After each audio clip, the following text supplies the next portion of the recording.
Alright, welcome back everyone. This is a last minute cram session, I guess, for anybody trying to, figure out the gameplay for a side cat cub. Sorry, that's the alliteration there, a tongue twister. But long story short, I'm using Bristly build to proxy for Cub's place. It's unfortunate that we don't have Cub for Eternal Weekend. It doesn't really hurt me that much since I'm not going. I haven't been, One of these days, hopefully I can make the flight out there. But for now, at least, I guess I retain my 100% top 8 Eternal Weekend win rate dating back to 2021 during COVID, but that was online. So, anyways, the list I'm playing today, I am gonna do the unthinkable and cut one Elvish Reclaimer because it's the slowest card in terms of like killing somebody, and I wanted the full 4 Bristly Bill / Cubs in the 75. The other thing is I want to shore up the Mystic Forge matchup, so I'm playing 3 Needles in the sideboard. It also is good against Nadu decks, which we're probably not favored game 1, or a slight underdog because Endurance doesn't do anything, and Collective doesn't really do anything, but we're pretty heavy favorite post board in my opinion. Alright, anyways, I'm just gonna start. If you have any questions about the list, just let me know. It's unfortunate, like I said. I wanted to see how often the Wombo combo of doubling your counters with 2 side cat cub occurs. I don't think that often, to be honest. But I guess we'll never know now. I played 1 league last night with a similar list. I only had 2 Needles. I went 4-1 with my loss to Mystic Forge, and I had a better mana base, so I didn't run the layer, and I didn't run the second.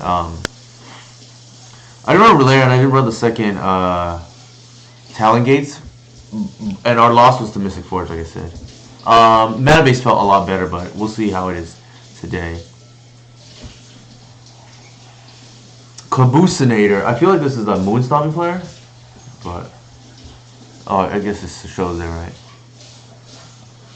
They probably know what I'm on, so they probably just kept the Fury in.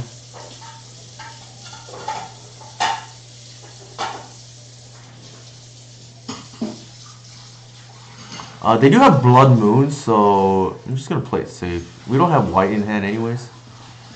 Hey Kumafu, how's it going?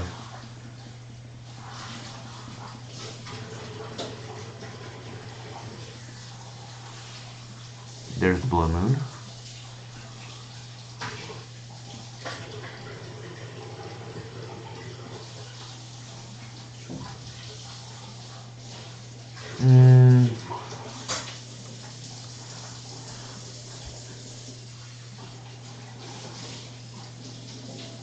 So the interesting thing here is what are we green sun for?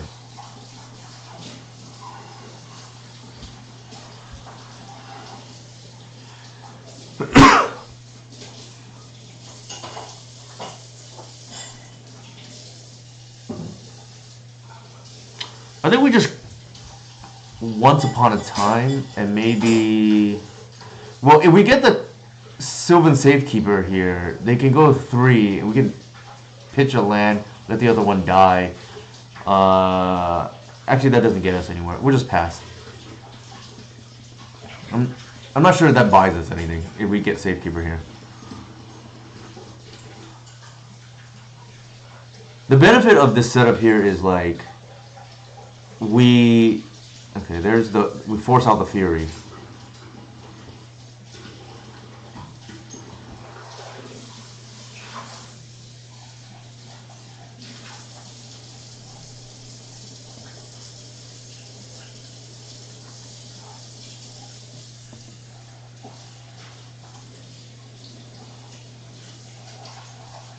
I think we should land. Actually, yeah, I think we should take the land.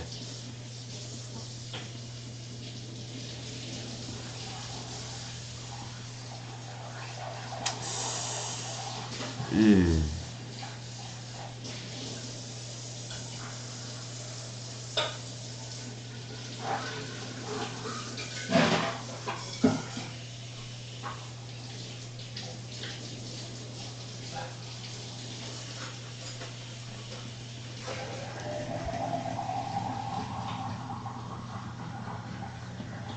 So we drew the Atraxa, so it's like pretty bad for us now.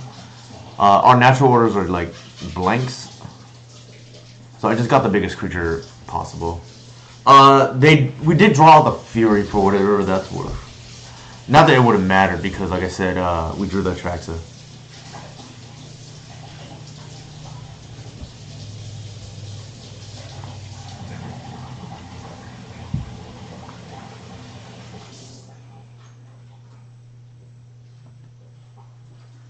Wow. Okay. Interesting.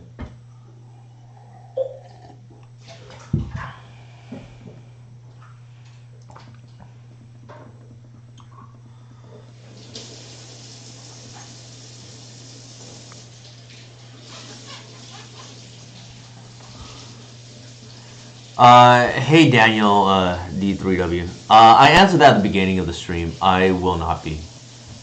It's hard for me to travel with my family, or my family situation, I should say. Looks like a 4-drop is coming. Ring, okay.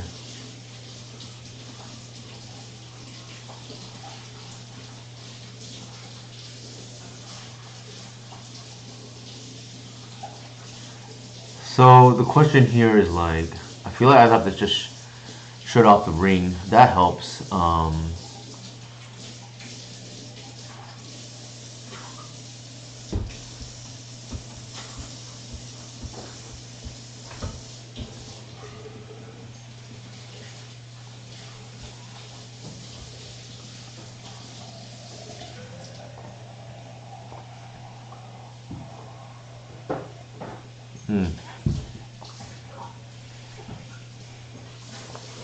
Pretty unfortunate. They pitched the Bombardiers and drew another one. And really we lost the game because we drew that track. So otherwise, like otherwise we win this game. But it is what it is, right?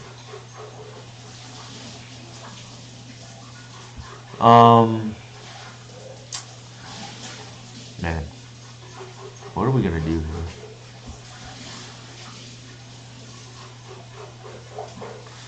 The problem is like they can continue to like nuke our. Yeah, I started with one natural order and I just drew the second one, and then I drew a Traxa immediately after that, which is just pretty unfortunate, but that's the risk we take with this deck. We can't deal with this at the moment.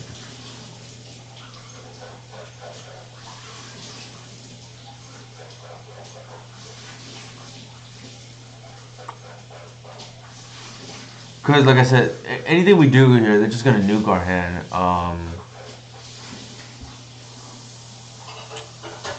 It is what it is.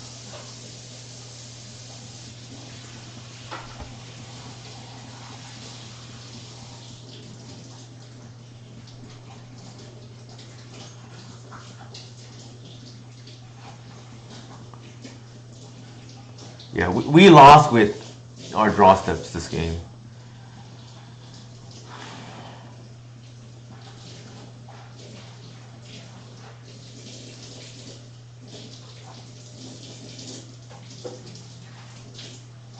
Sure. They also know what we're on. That's the other thing. Like it's kind of annoying. I think we win this game, like I said, if we don't draw that Traxa. But it is what it is. Hey Francisco, how's it going? Yeah, like I said, we win this game if we don't draw that Traxa, but can't win them all.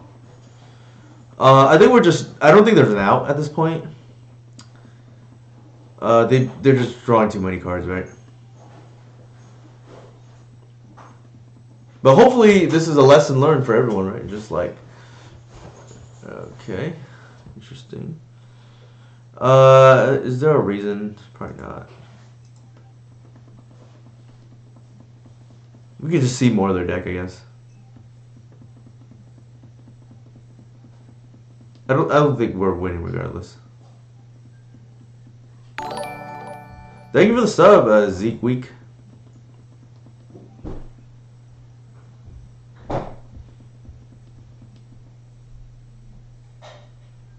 Yeah, like I said, they can just attack us and just deal us a million. Let's concede.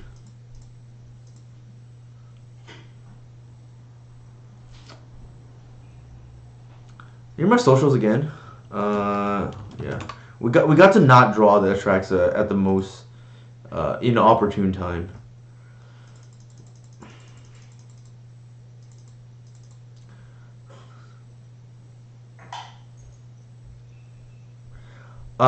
When you say this deck, are you referring to Moon Stompy? Hey, thanks for the raid, John. Welcome everybody here from XJ Cloud, John's stream. I just posted it, but here are my socials again. I know earlier it was asked whether I will be at Eternal Weekend. I will not be, but I'm testing for those who will be. Namely, like these Bristly bills are proxies for the side cap cub. I think I want to play 4 in the 75, but it's kind of hard to approximate because the downside of Bristly bill is like pretty real. Namely, I don't want to draw multiple copies. There's Caracas, and a big thing is lack of trample. And then obviously it has the 5 mana activation cost, but that's mostly win more in my experience at least. Here's how I board out. I usually take out the hoof because Atraxa should go the distance. I think we want the snuff outs. Anything else? Probably not.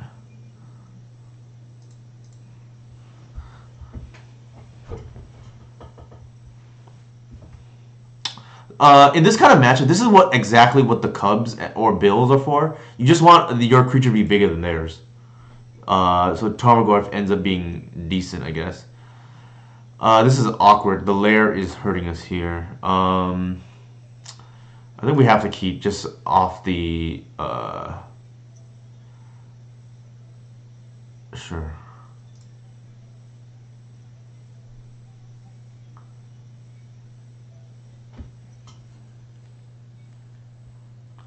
So this is one strike against drawing that lair now, right? Like, we have to sequence a little bit differently. Or maybe not sequencing a little differently, but we're just a little more vulnerable, I should say.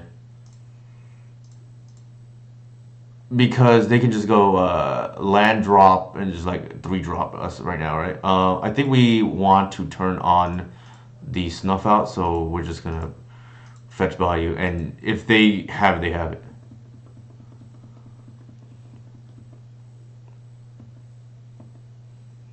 Right here we're priced into the snuff out, right? Otherwise I can just like fetch basic. Sure.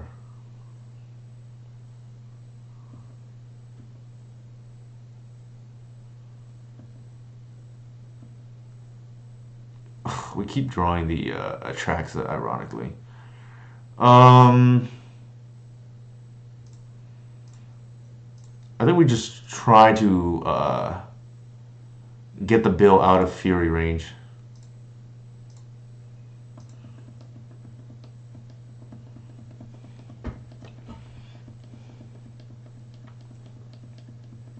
There's an argument to be made. We're supposed to play the collective here. And maybe we're punished now.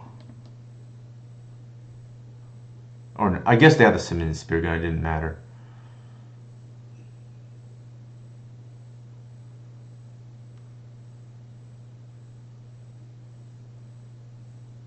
Jeez. Okay.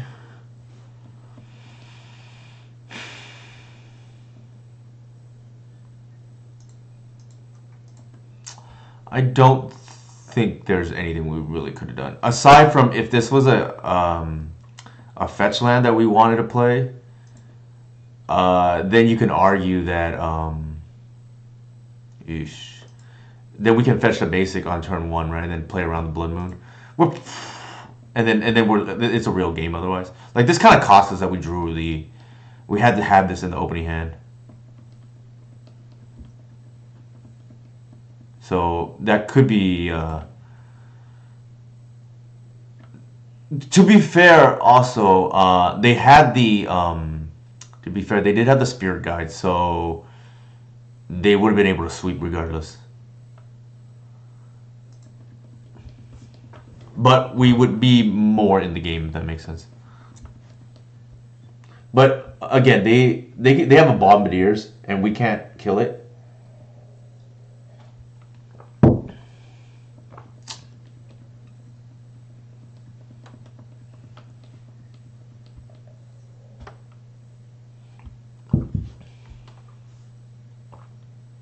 Sure.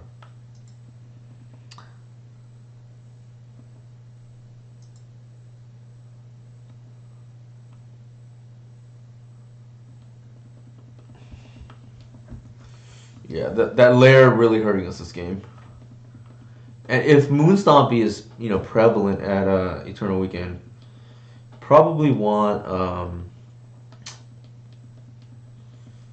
to play the mana base I played last night.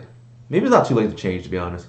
Like we're only one match in, and hopefully John had a good stream too. For those of you, oh my god, coming in from his stream. So kind of, yeah, I'm not sure we're beating this regardless.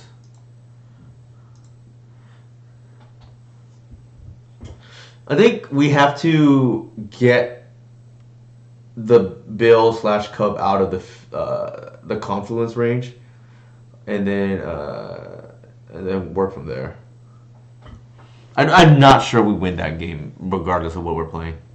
Maybe we're playing Dismember and what's it call it? They don't have a threat otherwise, but like I think we're losing in most situations against that hand at least.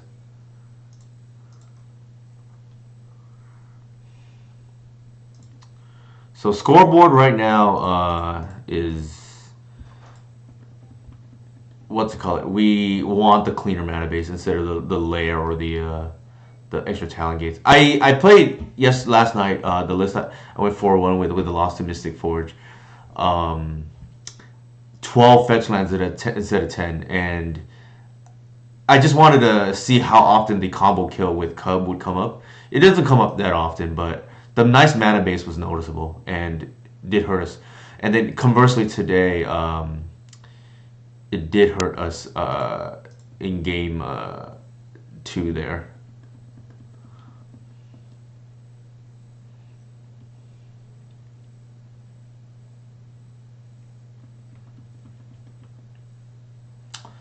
Feels like they're on Reanimator.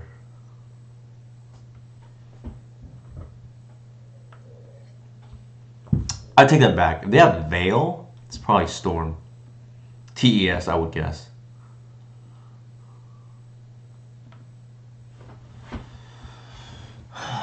So, I think the line here is we're going to hold Endurance in case they go for a Gaia's Will line. And then we're going to natural order... Like, it's debatable between Collector Oof and Atraxa. Given that's game 1, maybe we just go for the Collector Oof and they might just be locked out of the game. Obviously, post-board, I'm a little bit more leery of taking that line, but we'll see. Oh, interesting. What? Why do they have a Saga? I'm not familiar with what TS decks look like at the moment, but that doesn't feel right to me.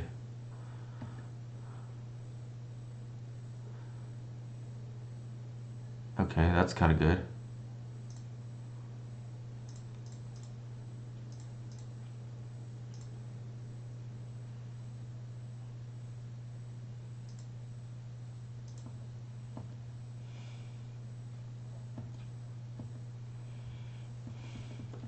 I could have got extra 2 damage, but I felt like in case we draw Cradle, it's probably worth it to hold the fetch.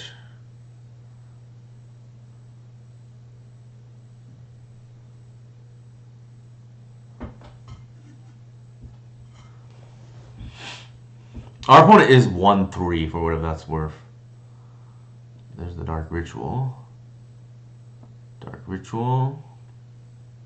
Triple Dark Ritual, okay. Okay.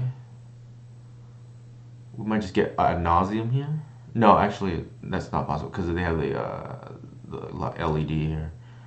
Sure.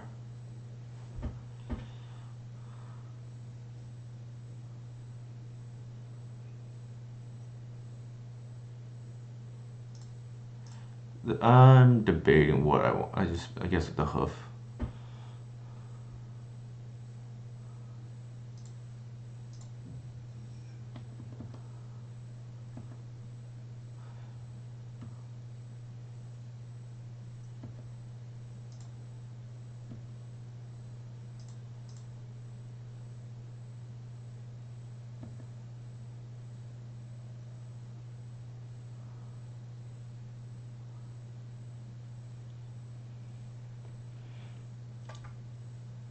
Wow.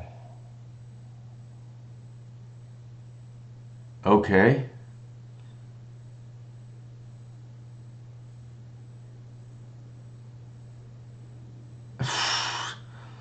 Okay, there's no way I can play around that, I guess. That exact sees too. And then if I don't endurance there, I just lose too, right? Because they just like flashback all the dark rituals and then cast the beseech that's in the graveyard. Jeez. All right. What do we do now?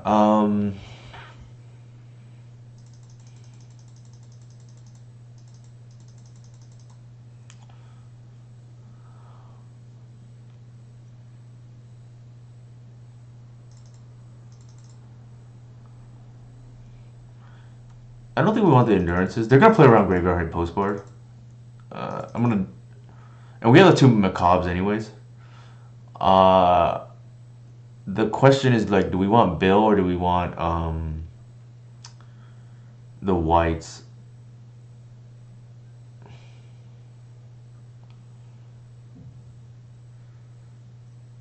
The Bill is potentially a faster clock, but I think the graveyard hate or potential graveyard hate is probably worth it here.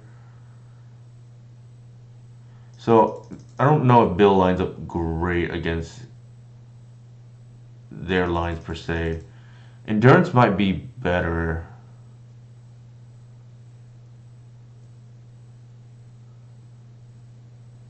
I'm trying to debate whether I want the clock or do I want the creature or potential hate. I think the clock is probably more relevant. I don't think they're going to go through the graveyard. And we have the bog already.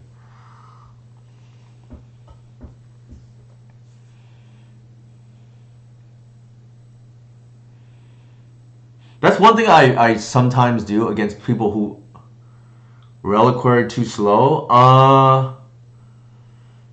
Possible. I do think given that their deck does have graveyard interaction, it's probably still worth it. We're keeping this hand just based off Thoughtseize here. And I guess Natural Order for Attract is pretty good too. This is not really the matchup we want to play against, given that we've cut Force of Vigor for Needles.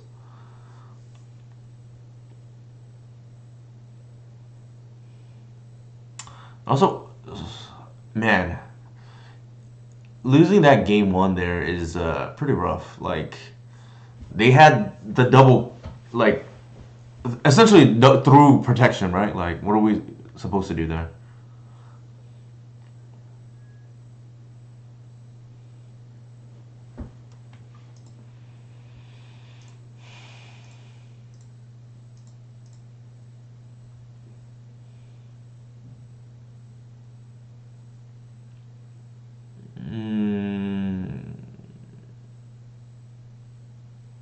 I feel like it's just the Beseech. Well, they Dark Ritual, that's 3, and then they, like... It's gotta be Beseech, right? They could go, I guess, Beseech for... sorry, Relay for 3? If they Beseech, what are they getting? We can get Will, or they can get the other thing. Actually, I don't want them to put Echo, I think, in the yard, so let's just take Beseech. We could technically, I guess... Yeah, let's just take Beseech. It's probably better. If they want to spend their resources to Relay, I think I'm okay with that.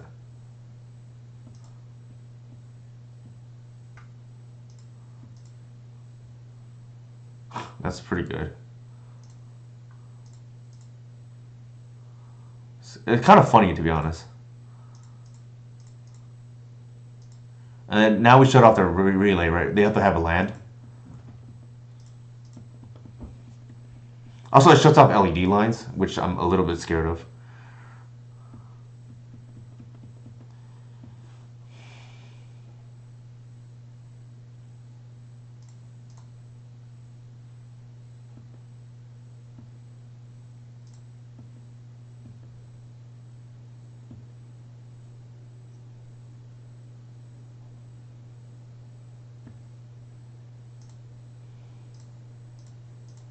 We want to show the bog. We don't have like White or Reclaimer right now, anyways. So at least they play around in game 3. Also, we just want to cast Natural Order right now.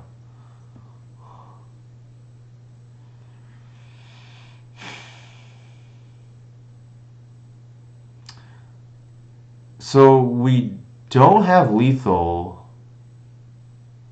I think what I want to do is see if I can hit a what's it called? Relevant disruption off the Atraxa.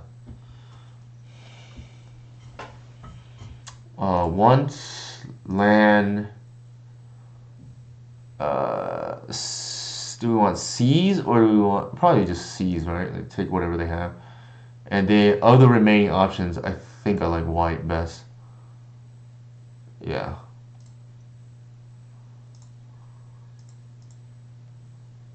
So one something that comes up every once in a while is like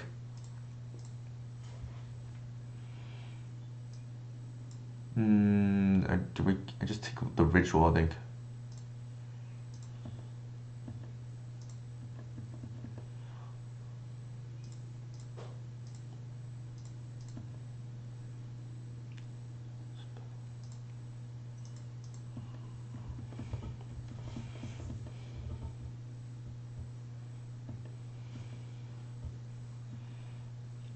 Oh, I was gonna say, yeah, I fetched the basic because there are some situations where off the Atraxa, I want to be able to fetch a value for this exact situation, right?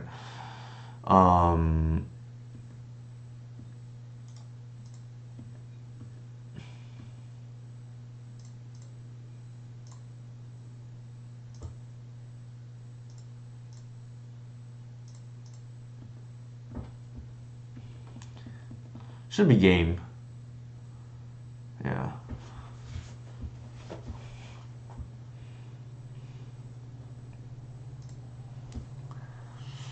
All right, on to game 3. I don't think we want Nido just for Saga. I don't think no talent gates, no snuff out. I think I'm okay with the way we. I think White is probably more relevant than Bill or Cub, I guess, in this situation because I think just getting a Cradle or just finding a way to end the game is like more relevant. Here we have a Fairy, and then like we don't have many hands, and I don't think we're mulling the Seas, so I think we just keep.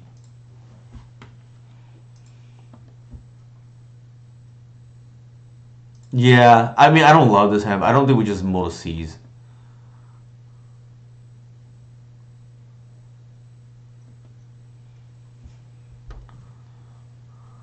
Like this is like one matchup I don't really want to play against.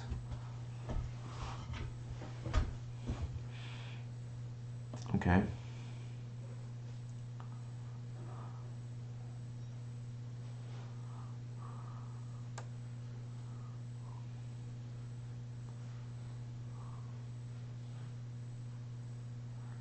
Yeah, but this is not Ant though, right? Like, I understand what you're saying. Uh,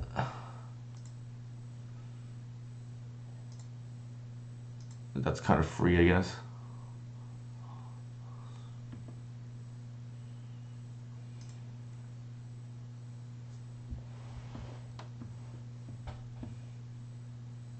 But I mean, yeah. If it was Ant, I think it's a different story. But I'm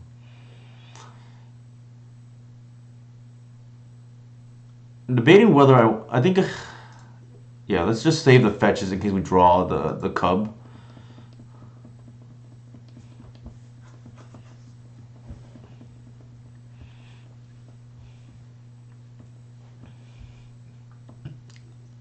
I think the 75 is built to that we expect to lose the storm. Like, there's not really much we can do about it.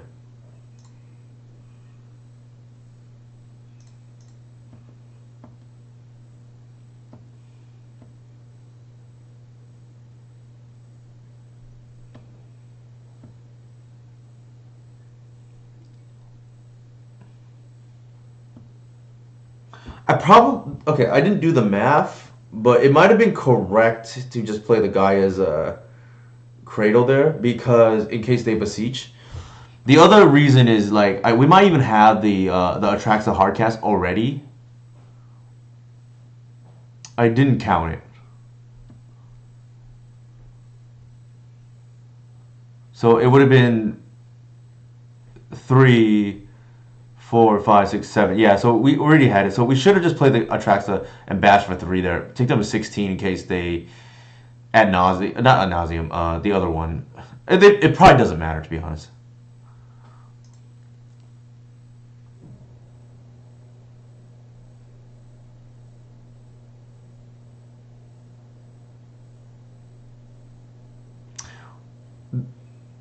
So I like,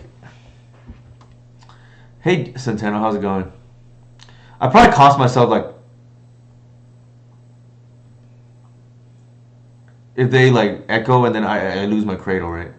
But this does open if I draw a natural order, then it's just lethal. I guess it's lethal anyways, so not a great analogy.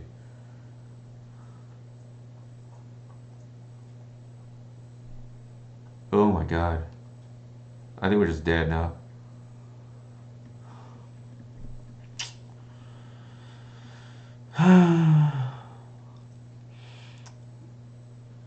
So my opponent here is 1 and 3. If I were to guess,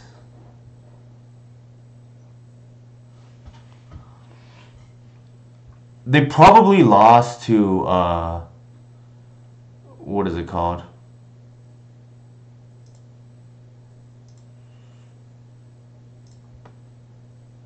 If I were to guess, my opponent probably lost to like Manatee now, right? Like which we cannot really punish our opponent for. Like we don't. That's the one of the angles of attack we don't have. We don't attack. We don't have non-basic hate, and you can get away with more colors like hardcasting a Song of Creation against us. We're probably dead. I'll just be honest. Like they wield. I don't think we're gonna get another turn, but we'll see.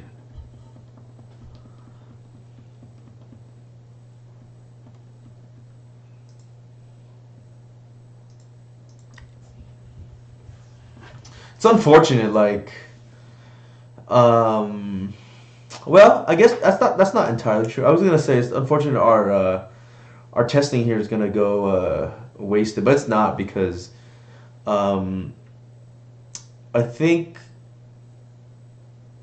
maybe it's better just have the better mana base. I could be prison of the moment too, like getting locked out by that moon. I'm not sure if we're beating that hand anyways, but okay, we're just dead now. Again, I don't really want to play against this matchup.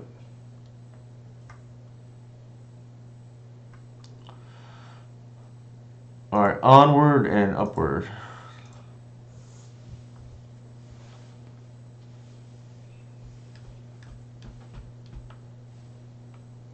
It's not unwinnable. It's just, especially with this configuration, the change I made, it's very hard. We don't have Force of Vigor in this list, and really we're just relying on Collector Oof and Seize, and the combo decks, including ours these days, are just super resilient. Like 2 angles of attack is like not even enough. Like in most cases, like you need like 3 or 4, right? Like lock pieces. Like it's why these prison decks are so good against combo, where they have their threats are simultaneously disruption is why they're good. It's also the reason why the Reliquary is so good against some of these fair decks, right? Like we're doing to those fair decks what we're doing to those fair decks what like a TES is doing to us, right?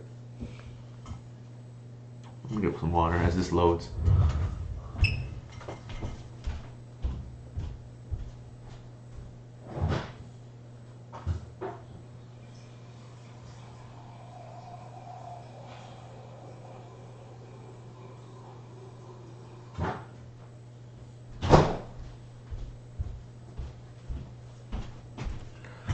All right, so how many people watching are going to Eternal Weekend?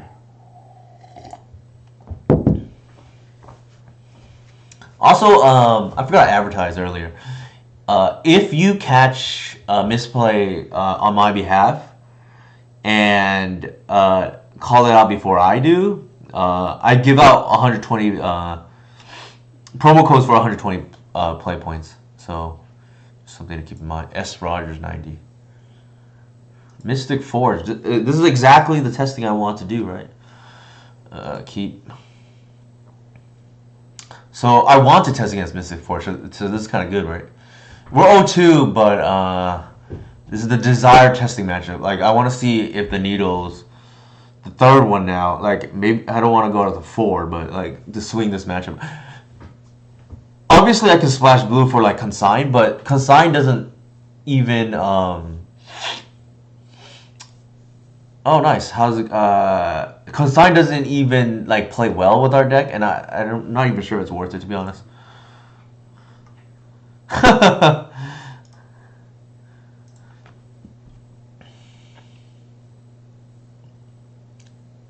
Nice. All right, we got the dork that we wanted.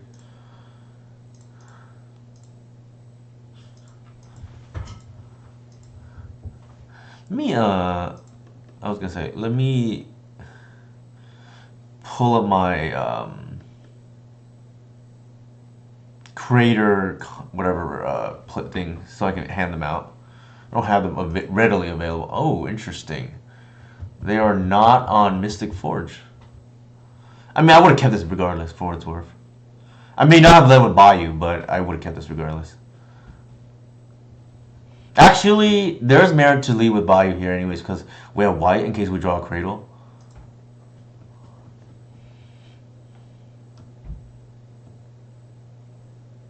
Alright, I think we do this.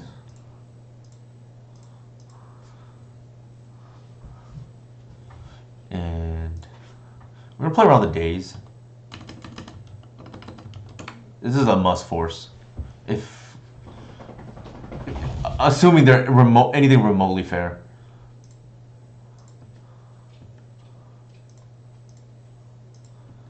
It's the closest thing I've ever seen to Dread Horde, where if you untap, you probably just win. Like, assuming the game is remotely even fair. Granted, there's an argument made. Like, none of the decks are really fair these days, in the traditional sense, obviously. Frog? Sure, I don't think we care.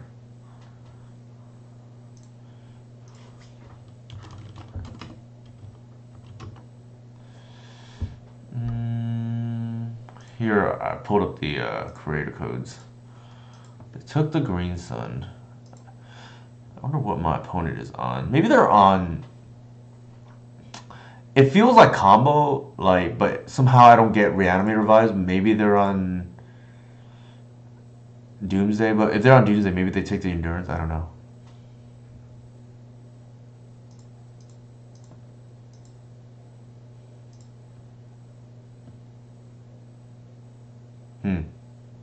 That's interesting. Like, do I walk the natural order into days here?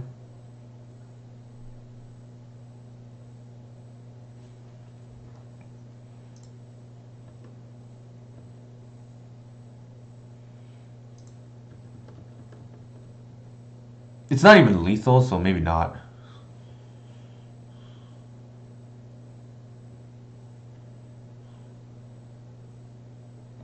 Like, I would get a Traxxas here, but then it's like shields down, right? Like, I don't know if that's even worth it. Just have all my mana up.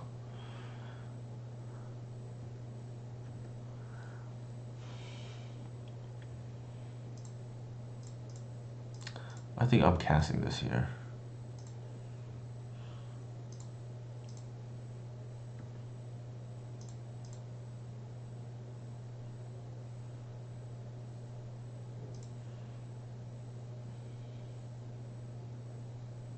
If they want to kill my white, so be it.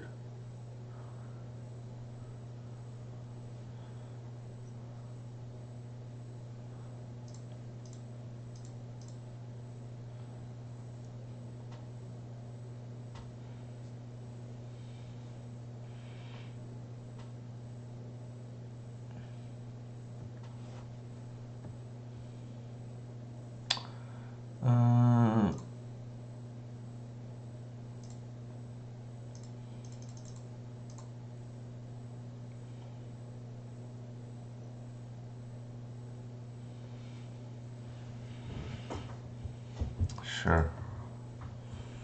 I guess they held the borrower for force. Pass.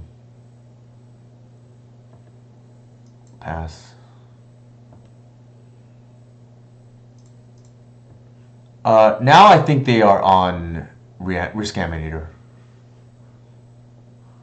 Because I don't think Doomsday would be playing borrower, but I could be wrong. Is there a reason to play my land here? I would argue no. So something I'm trying to do now is actually that's not true. I was gonna. There is a reason. Like we're gonna get a layer, and that would be the reason to do it. Because then ideally now there's actually more thought that is required because you have to play around like top decks. This applied a little bit to Springheart Nantuko as well, but a little bit less so, I guess. I do think the game is over, but that's neither here nor there. Like they've done everything just like if I'm giving my opponent the benefit of the doubt, like they knew something was up that we tapped out for the like we tap the white and then like shields down, they can kill it, but then we're not afraid because we're in a natural order anyways. Sure. Frog. Sure.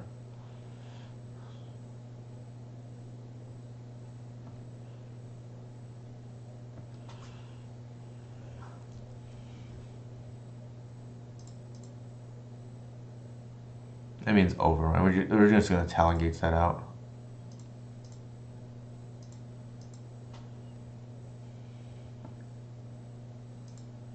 Yeah, okay. That was pretty easy.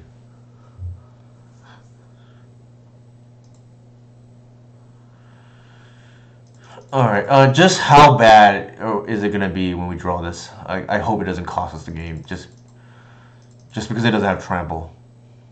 And because it's a legend.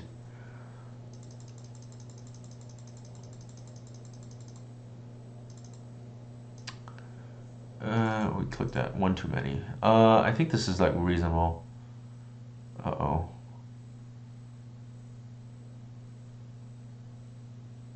Something is not right.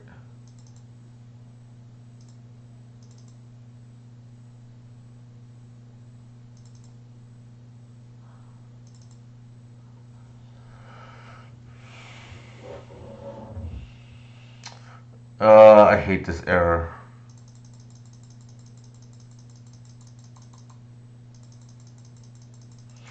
There's a green sun somewhere I can't see.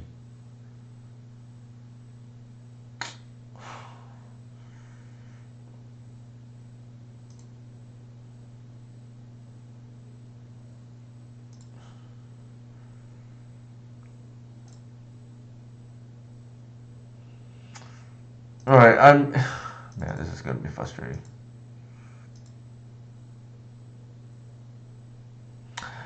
If this wasn't on stream, what I would do is I would just like exit and then log back in. But I'm pretty sure there's a good green sun. Yeah, there is. That we boarded out and we can't see it. Aggravating.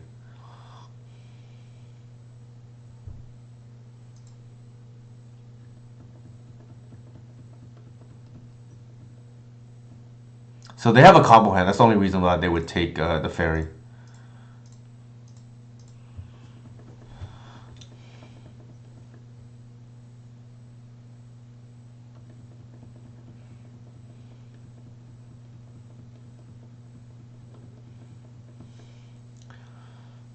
Thoughtseize might even work in our advantage here, depending on how it works, it plays out. But we're down a green sun in favor of a Thoughtseize.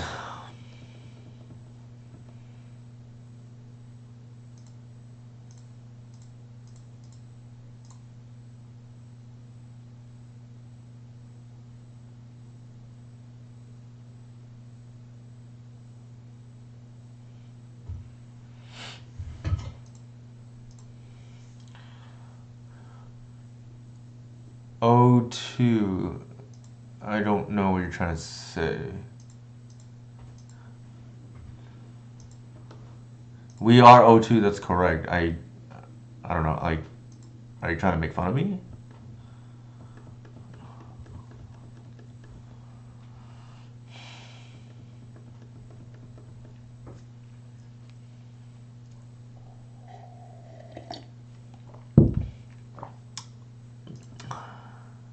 Also, just for being a active participant earlier, I'm gonna whisper to you, non demonai, a promo code. There you go. Let me know if that works for 120 play points.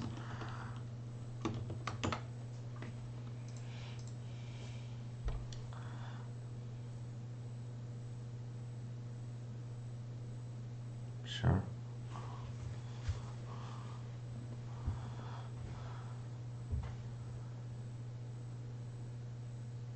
Oh, they just clicked through it. Oh, I feel bad for my opponent.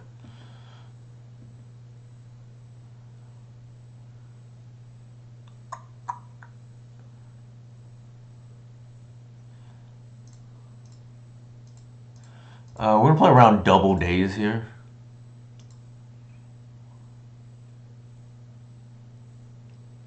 If they have force, I guess this would be a situation where a keen eye curator is like pretty good.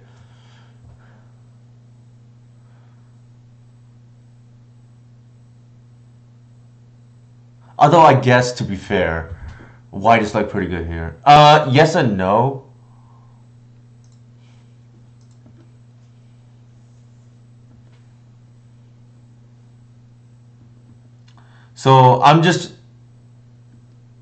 So for the question, is this practice for Eternal Weekend? I'm trying to get the list ready for people who are. I won't be going there myself personally, as has been the case for the last few years. I've never been. My only top 8 and sorry, my only Eternal Weekend was the online one that I top 8 in 2021. Sure.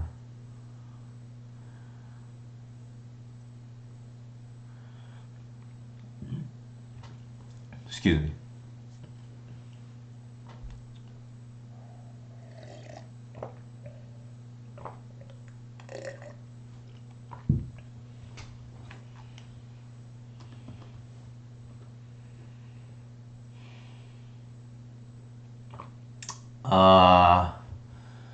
How do I feel about Nadu elves?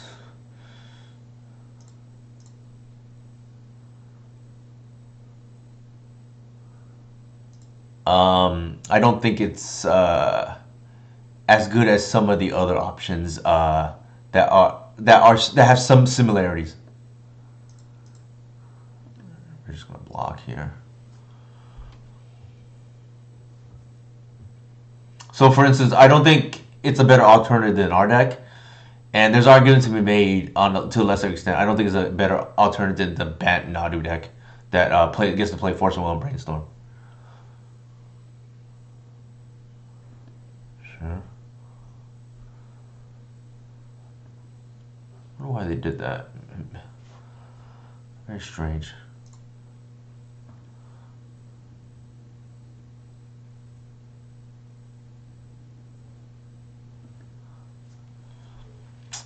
Two removal spells is pretty rough, I will say.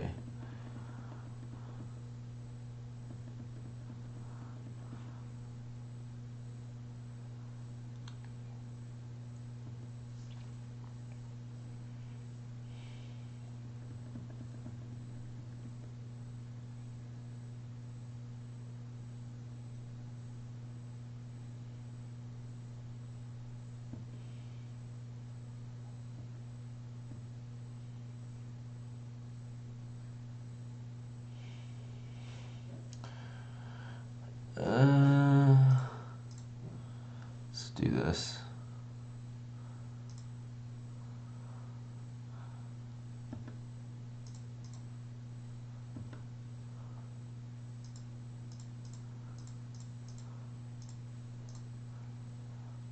I'm gonna try to stop my opponent from drawing.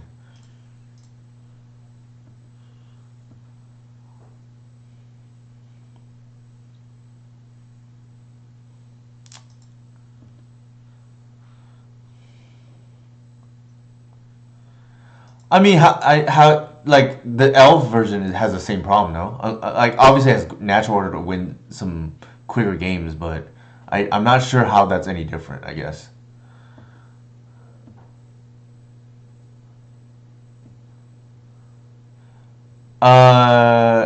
Yeah, I think Nadu Zenith is the best version of that kind of strategy. I agree with that.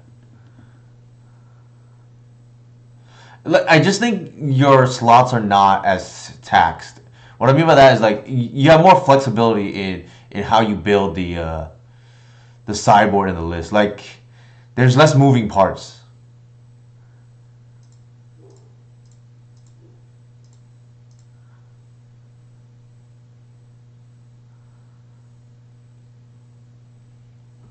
I don't know if they force here. Maybe not. I don't think I want to do it to myself.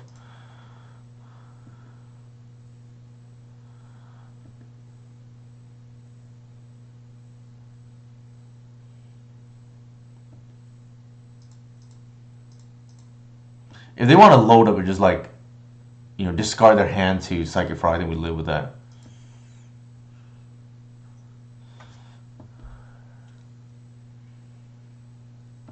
Sure.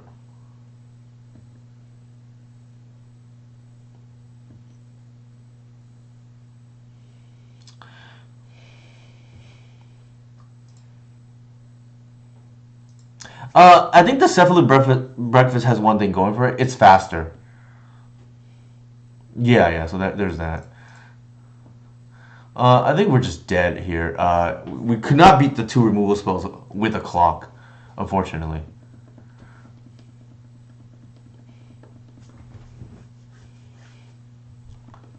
So getting back to the topic earlier, right? Like the elf version is probably favored in the mirror because you're just more redundant.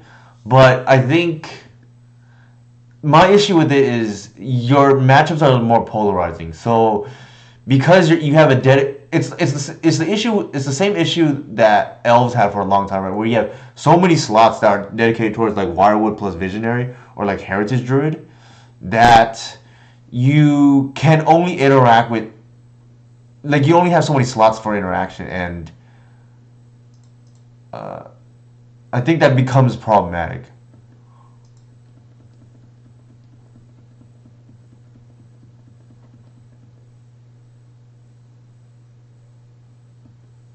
Okay. All right, we're just dead here.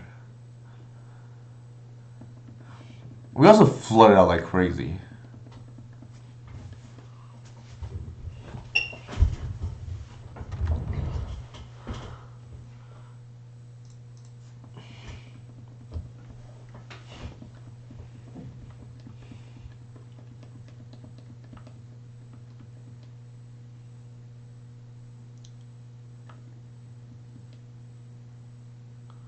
Here, if Talon Gates had been a fetch, arguments to be made like it would have been worse for us because the Talon Gates did fog the frog for a turn. But the way this game was going, I think we'd probably lose anyways, to be honest.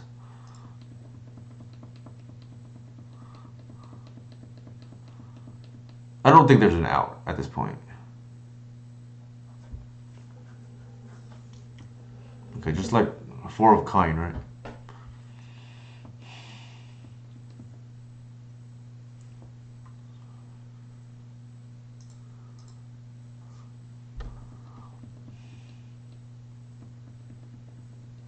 That's 4, 5, 6, 7. It's a lot of damage.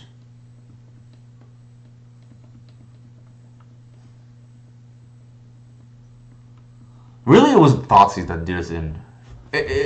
Like, they went turn 1 Thoughtseize, take the fairy, and then, like, removal on 2 whites, like, on the play. I don't think most hands are beating that.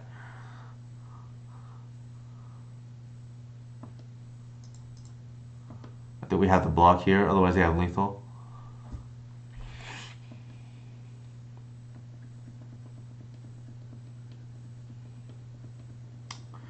I can concede too because I can't imagine there's any out to this. I just want to see more of their deck is really all.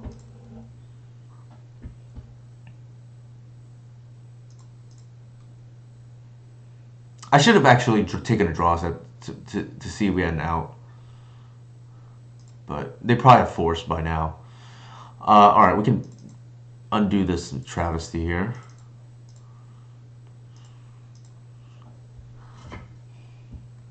I'm not sure the bill would have mattered. Maybe it does because it's big.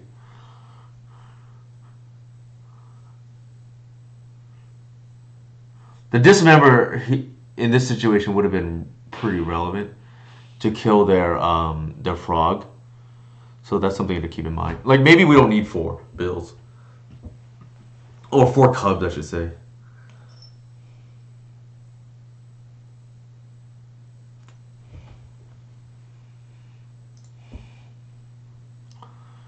Sure.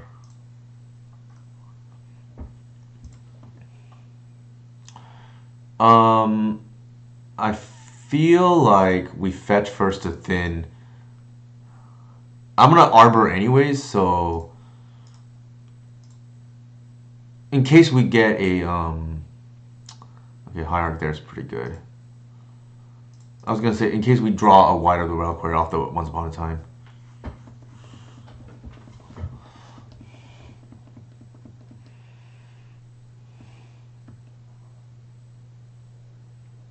I think the line here is going to be Savekeeper to White, hope to close.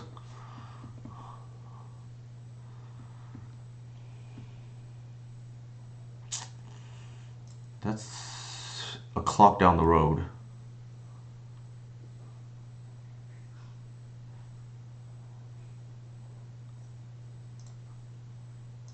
Oops. No, I do not want to do this. Let's try to lock up the game here.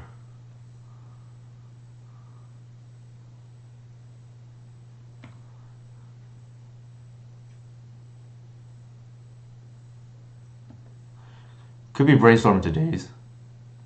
Or just days. Or brainstorm trying to dig for force now, or days.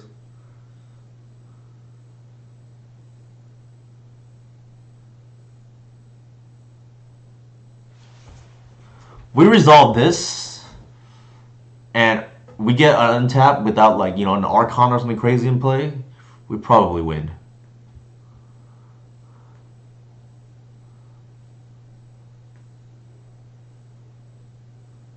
So what I'm learning here is I am not sure we want too many Bill / Cub, because I think in these post board games and even main board, it kind of feels like we want to set up protection or disruption first and then clock it second. Alright, we get the Water of the Reliquary here and hope to close.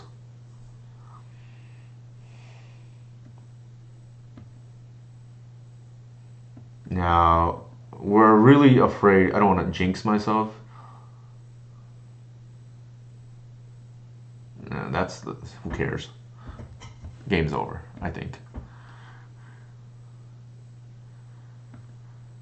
I don't think we care about that card. All right. Let's see.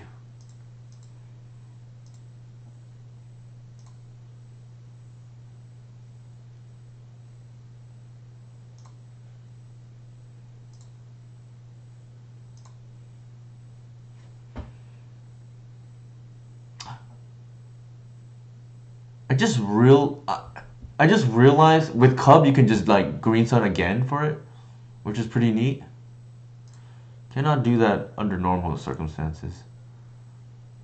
What do we want here? I guess another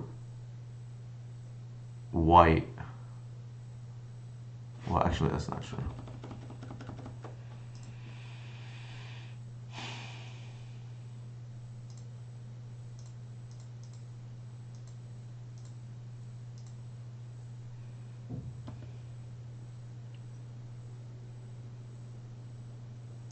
Yeah, see, we can't do this line.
Do I care?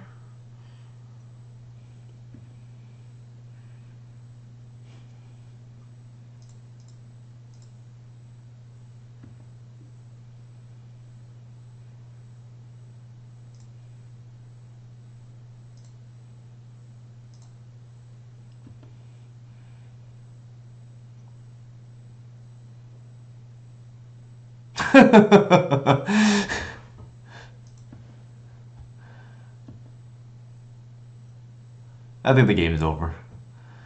This is kind of fun.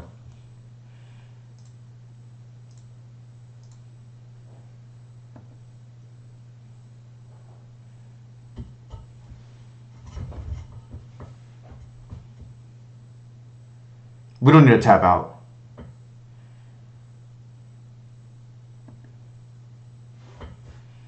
And I think here we just get rid of a high arc. There's like, what do we even get here? I don't think we care, right? Like, I guess a lair. Actually, a arbor is pretty neat. Let's do that.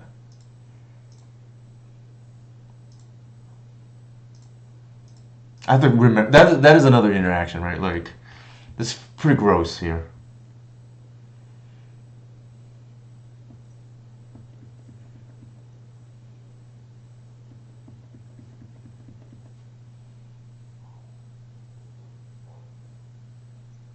I don't think we actually care. Like, what are they gonna bring back? Like, who cares, right?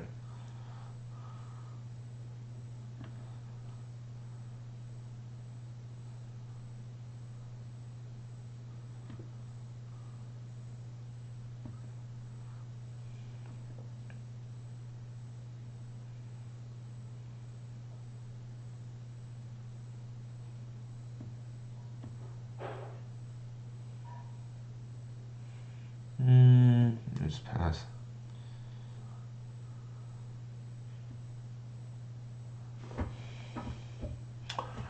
What to do? What to do here?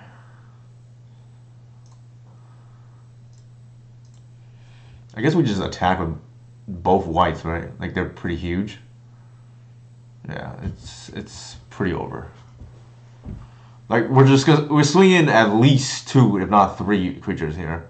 I guess the doubling of the counters is like relevant, but not really. Right? We're already ahead. All right. I'm gonna use the restaurant and be back.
I think the big takeaway that game was the interaction between Bill and Knight was pretty gross in combat. We out between that and like exalted triggers, we outclassed the frog pretty easily. The other takeaway I think is like if we didn't have another threat there, just to close out the game faster, I do think the layer is probably worth it. And my gut feeling right now is the second Talon Gates may not be. Now, obviously, I don't want to disclose that I'm not playing a second Talon Gates, so people will play around anyways. But, that's the gut lean at the moment. Man. I don't really want to keep, like, these hands, unfortunately.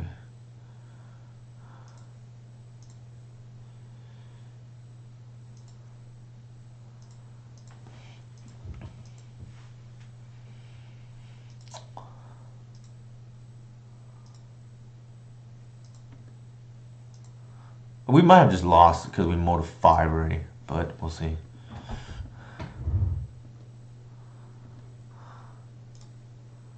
Another a 1-drop here is nice. Ideally, we hit like a dork. Actually, you shall receive. I think here we have to play it safe and just take the basic. I think we need to safely develop our mana. Because a push into Wasteland, we just lose the game, right?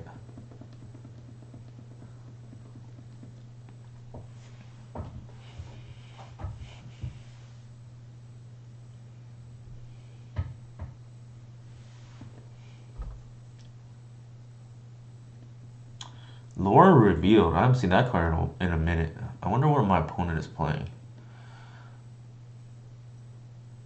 Oh my god. Why?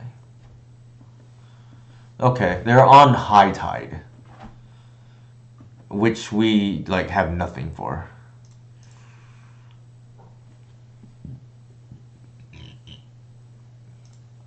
They're not a Daze deck either, so I'm just gonna like run things out.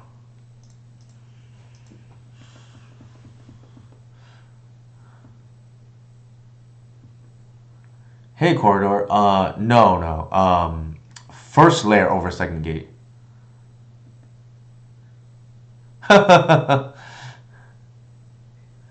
Hey, Jeff, how's it going? I don't even know what this does.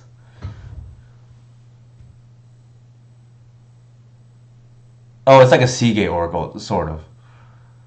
But a lot better, obviously.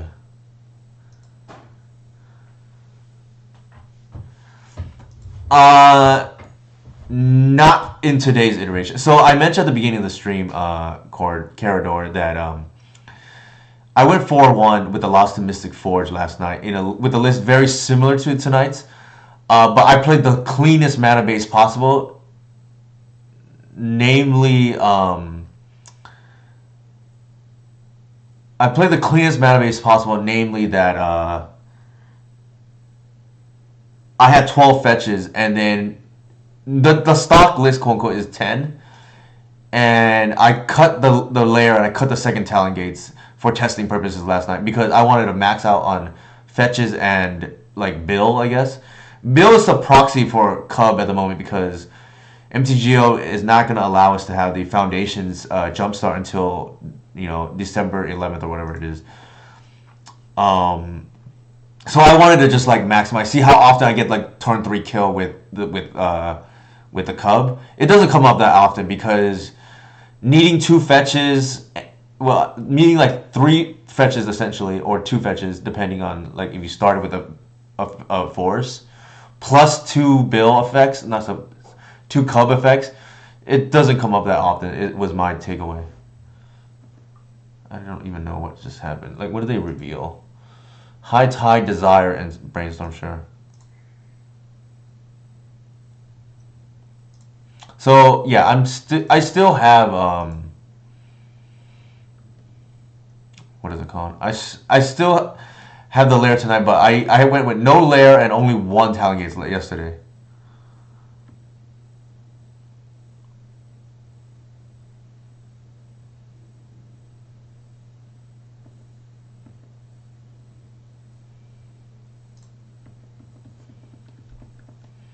We're probably just dead. Like this kind of matchup, we don't really have like any interaction.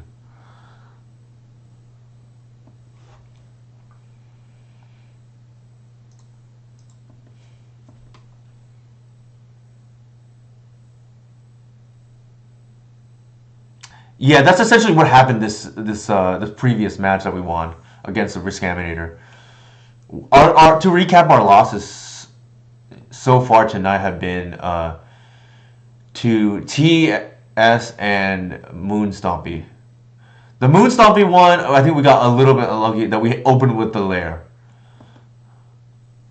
But I do think, given how the game 3, I try not to be results oriented. I think given how the game 3 played out of the Rescaminator matchup, I still think we probably still want lair. But the interaction was pretty gross between Reliquary and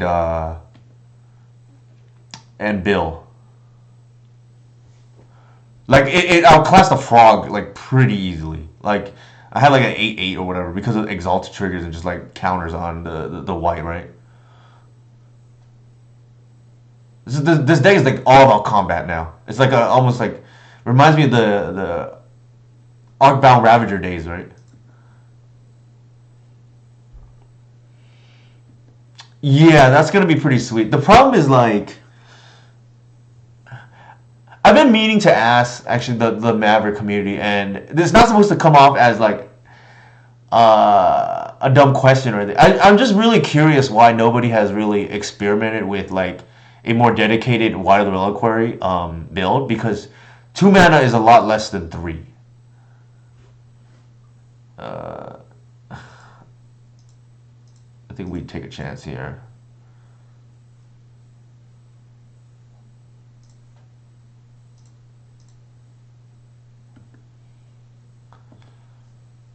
And fizzle the snap.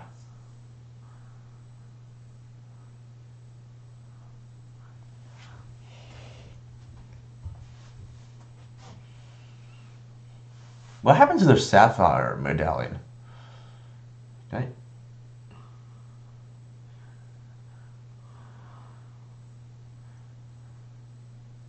Yeah, I mean, so that's what I thought, but I guess what I'm imagining in my head is like a more wasteland dedicated version instead of a Cradle version.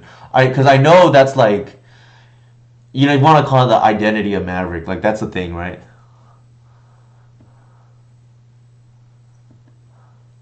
So we fizzle their snap.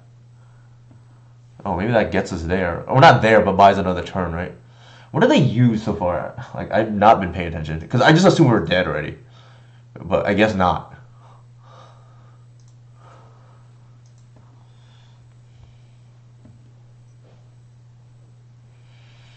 Wow, did we just get there? 5.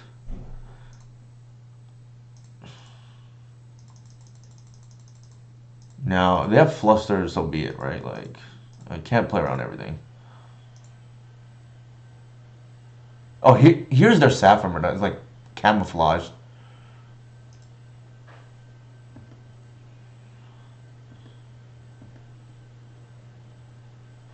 Kind of surprised I won. I feel like they lost because they went for the snap on this, and it just like fizzled because of that, right? I wasn't really paying attention to be honest, because like I said, I thought we lost already. All right, we get these useless endurances out. Collective Oof doesn't do anything. Bog doesn't do anything. We have like so many bad cards, like game one. Talon Gates having text there is kind of funny. So the funny thing here is like, are we gonna count our opponent to try to snap their own creatures again? Because the snuff out's gonna look ridiculous in like against that. We don't have any better cards, so maybe it's just like worth it. I think everything else, like I think bills can come out. I don't think they really do anything. Well, it's not entirely true.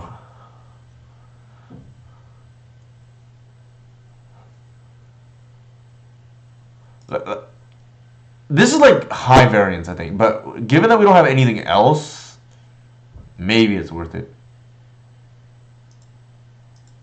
It's like what I do against like some of these Ruby Storm type decks. I don't really have any other better cards, and because I don't expect to win that matchup or face it, I just like board in the snuff out and just hope to get lucky, right?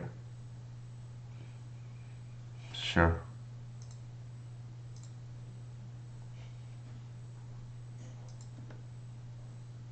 Yeah, so that's my thing, right? Like if I were, I mean, I'm no Maverick like player by any stretch of the imagination, outside of like my streams with Dukes, but shout out to him by the way for the homie. What was I gonna say? But if it were me, it just seems like the power level is worth it. But I'm probably also the wrong person to naturally ask because do we want a third land? Probably not. I think the Safekeeper.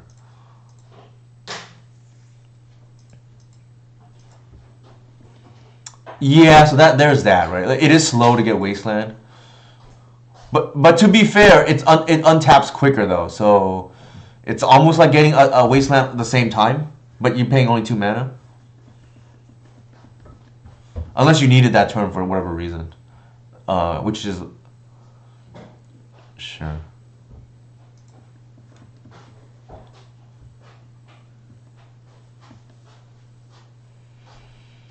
Mm,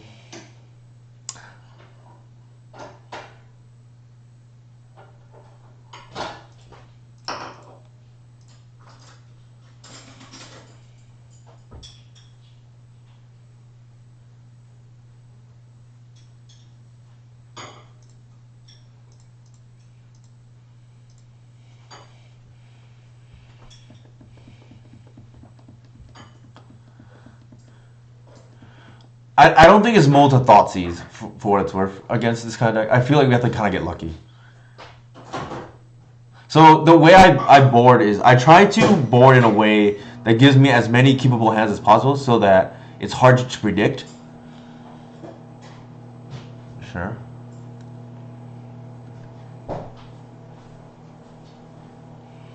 This will be really funny if they go for the snap on the trainer here.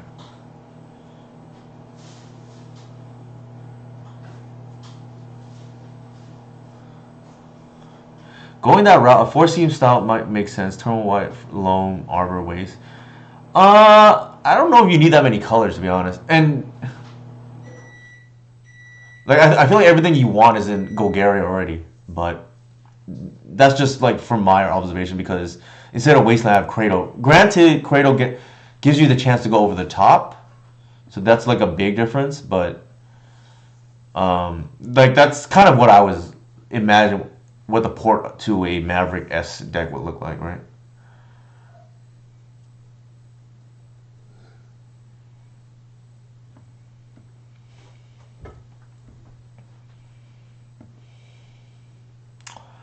Um,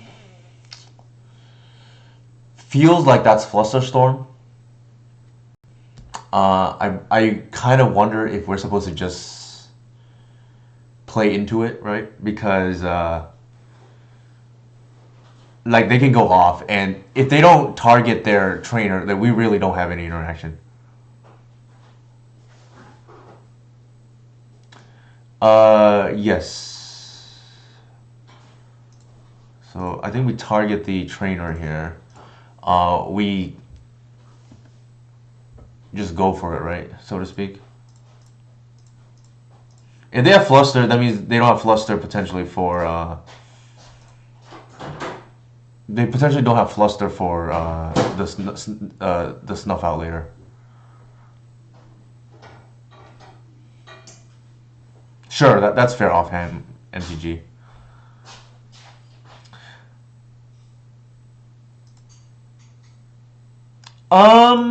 But isn't Dolly cut for most lists anyways? Unless I'm missing something.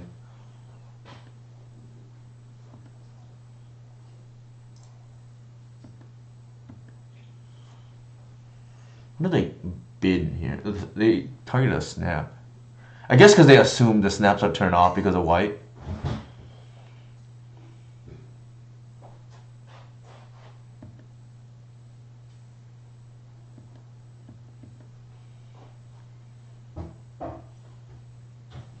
Oh, that's fair. That is fair.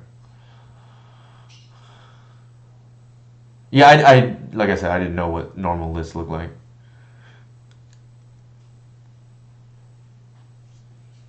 Sure. Clown of Fairies, yeah, this is a...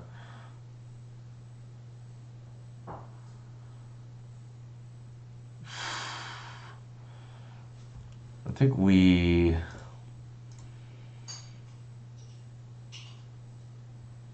What am I more afraid of here? Probably cards.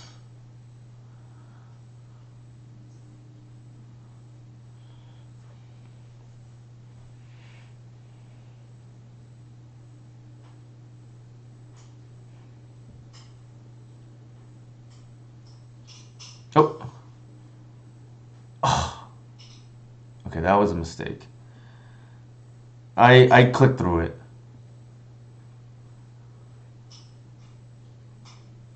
I don't think it really... I guess they get extra mana, but...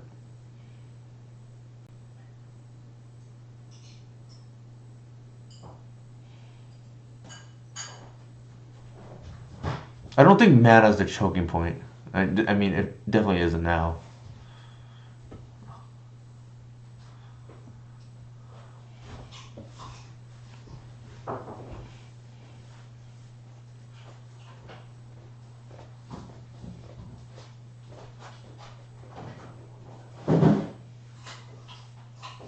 Yeah. Like, I think there's a big difference in 0 and 1, 1 and 2, and 2 and 3. I don't think we care. Like, at this point, they have like a zillion mana anyways.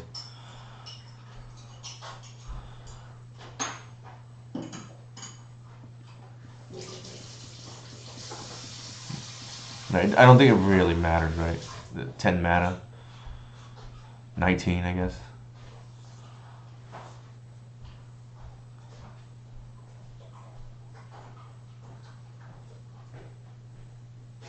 Sure.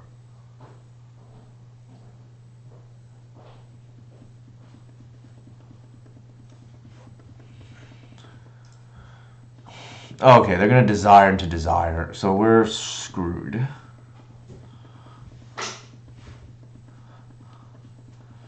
Uh, Anybody can just say when and I'll concede. I'm pretty sure we're dead here.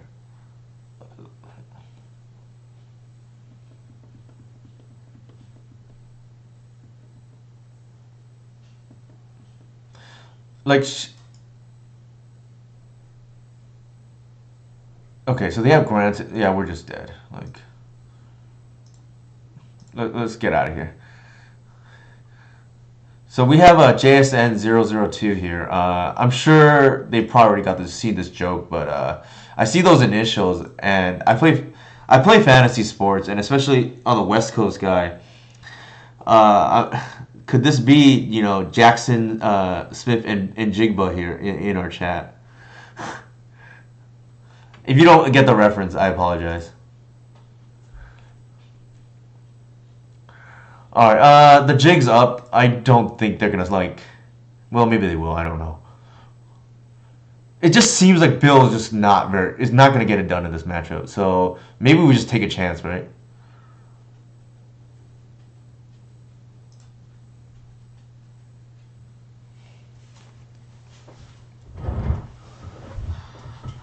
So for those who don't know, JSN is the initials of a Seattle Seahawks wide receiver.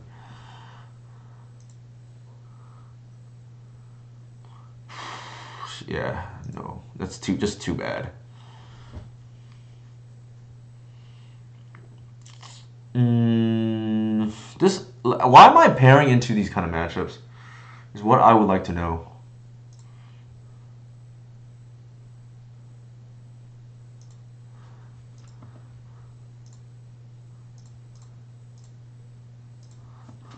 Like, we really don't have anything. Like, unless I'm playing Gadok Teague, right? I don't really have anything for this matchup.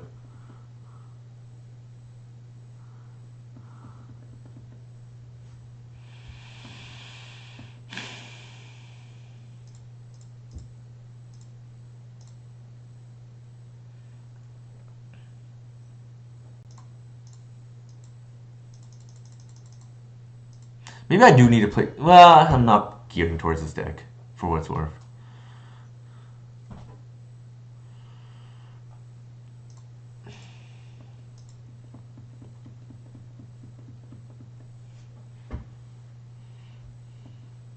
This would be a match that I wish I had access to Allosaurus Shepherd. But again, I don't expect to play against High Tide.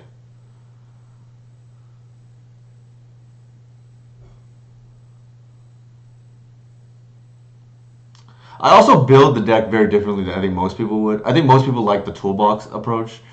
I build it like a combo deck, essentially, where the combo is Wild Reliquary plus excuse me, Sylvan Safekeeper. Not for this matchup, obviously, but just in general. Like, I just like Sylvan Safekeeper is like our mom. I just want to force white through every game, like, and most fair matchup you should be able to win if you untap with Wild Reliquary. And Safekeeper does one thing too that this deck isn't great at, which is making use of Flood. So this is like a hate bear against control almost, right? Oops, cancel.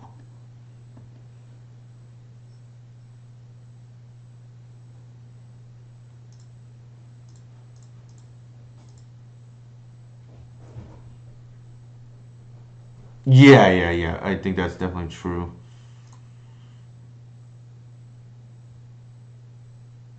It's a ooh. I think we have lethal, right? Yeah. That's one nice thing too. Like when I have Sylvan Safekeeper out, I can get Hoof more liberally because I know it's game. Like they don't removal doesn't matter.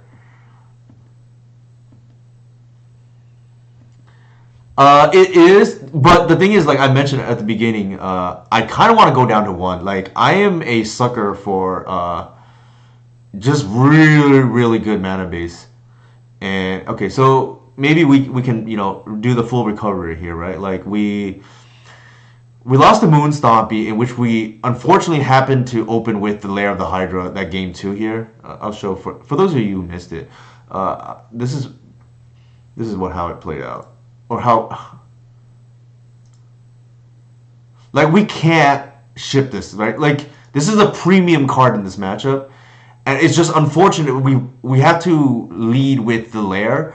If we go basic first, that kind of defeats the purpose of a snuff out. Like I'm playing to the hand strength, and it's just awkward because the one time we open, not the one time, but in this specific case, we open up with one of the best cards of the matchup, and we awkwardly open with this and don't have a second fetch land. So we just have to hope they don't have the moon, and they did. But otherwise, if this is a second fetch, then we go fetch for basic first into Hierarch, and then Snuff Out's on. And if it's not, that's okay. Like they tapped out for moon and did nothing on their turn. So I'm okay with that, right? They want to time walk themselves. And then the second round we play against TES, and that's just not a good matchup. So we accept we're just going to be an underdog, and we lost game 3.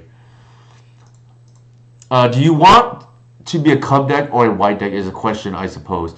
Great question. So in general, if you untie with white, I know a lot of people not a lot, but some people disagree with this premise. In a fair matchup, if I untie with white, I think the game's already over. Like, it may take a few turns, but like the game is virtually over in my eyes. And I want to do the bare minimum to make sure that's still the case. So what I mean by that is like, let's keep. If not having the second Talagates means that I'm in jeopardy of losing with the active white, then I think we should play the second Talagates. But that's where you have to kind of, season the taste, right?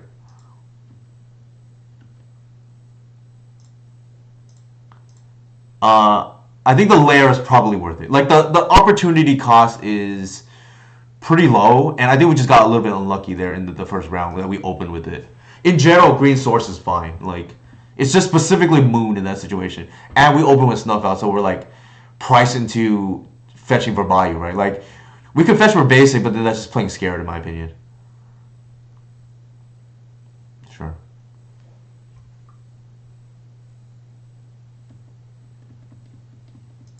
And then we beat High Tide, which is, in my opinion, a very difficult matchup.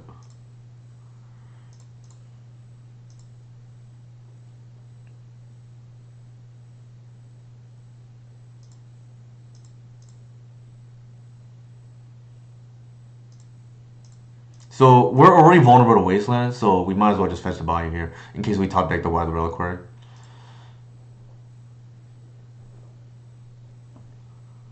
I think that there's an argument to be made to lead with a Reclaimer, but I'd rather they daze the Reclaimer and then daze the Dork here. I just want to ramp. I don't actually want to spend mana to activate Reclaimer. It's just like a bait spell.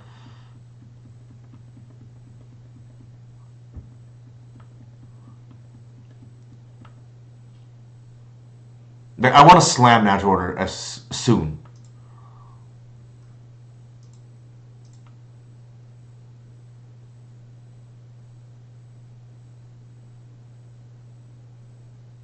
The other thing is, like, if we go Reclaimer and then they daze that, then we get to sit back to the Stone Ages, right? With the Wasteland. Question here is like, man, they're gonna get 2 draw spells with the Frog. Are we supposed to slam Natural Order into daze? I feel like the answer is no for that.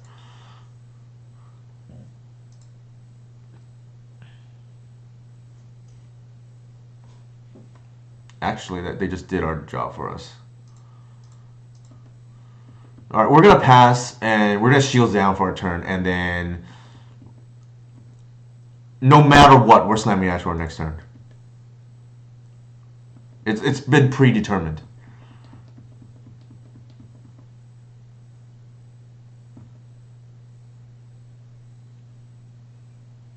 So they probably cracked the clue here. That works too, I guess. The good thing is there's 2 forces down. I think our opponent is probably not familiar with the matchup. I think you force the Safekeeper, you have removal. If you don't have removal, then, like, unless the last card is like Fatal Push or something.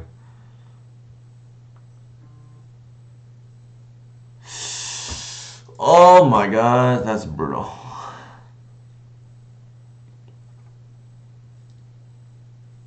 That is brutal. I didn't think they would have the Thoughtseize there. Not that it mattered. We drew the Atraxa anyways. How funny. All right. We're drawing Atraxa a little bit too much tonight. It happened in the Moon Stompy matchup too. Actually, for those of you who are tuning in right now, game one we win. Except our two top decks were natural. The second natural order and Atraxa back to back. So we lose game one against Moon Stompy because of that.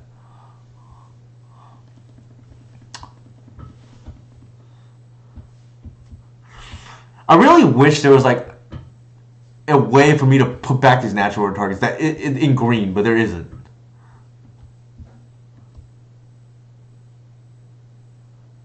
I don't think I'm able to block there.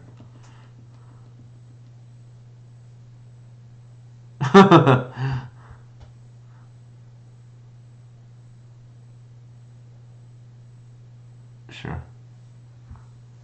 We're probably dead now. This kind of sealed the deal, drawing this Atraxa. Actually, what I should have done was not fetch here. I keep forgetting because we have the Bills in our deck. Obviously, if I cared about this tournament, I probably would not be playing a full set of Bill because they're just so the non-trample is just a killer sometimes. Like not having it. I may like split with like Curator or like play the 4th Reclaimer or something, but I got asked by Michael Mapson, and this is on Twitter, like why not? How come I'm not playing Bill as is if I'm excited about Cub? It is not, unfortunately, and it won't be until after Eternal Weekend. I'm not playing, but I feel bad for whoever it is. And what was I gonna say? So the honest question from Michael, who plays Bant Nadu, right? That's where he plays Bristly Bill, and there's 3 major strikes against Bill in my opinion, at least in the context of this deck. First and foremost, no trample is just ginormous advantage that we don't have. Like the trample is like super relevant when you have a bunch of hierarchs. That's number 1. Number 2, I don't want to draw multiple. So like, you can draw multiple Cubs and it's not a big deal, or it's actually probably ideal.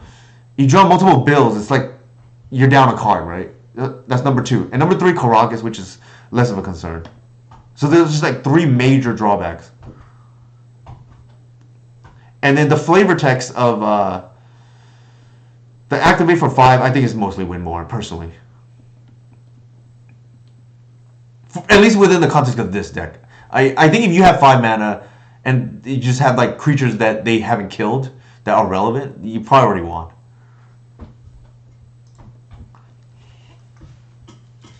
Alright, I'm not gonna waste people's time. We're way too behind. Like, I don't know how to come back from this. Like, well, I guess that's one way. The problem is they have like chump blocks, right? Like,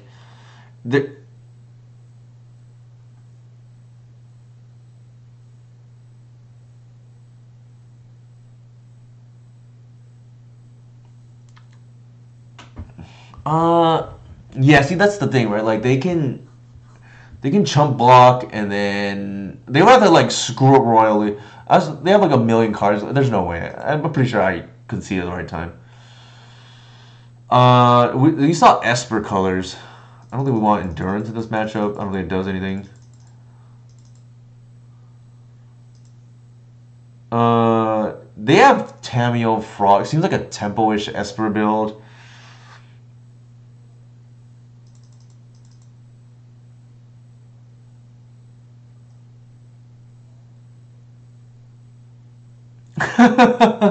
I think it's pretty cool. Like Michael was saying, I had no counter to this. Like How cool is it having, Bristly Bill in your deck? Let me think about this for a second. Do I want Snuff Outs? Do I want Endurances? Probably the Endurances, if I'm being honest. Like they ground Frog, which is like pretty relevant, and Snuff Out could just be completely dead. I don't think we want to fall behind Tempo with C's. Needle, kind of cute. I don't think it's worth it. Let's. I actually bought out Hoof a lot in these Tempo matchups. Because I just don't. I'm gonna dare my opponent to beat Undetracted, which I just don't think they can. Especially one that's typically protected by a Safekeeper. So let's try this.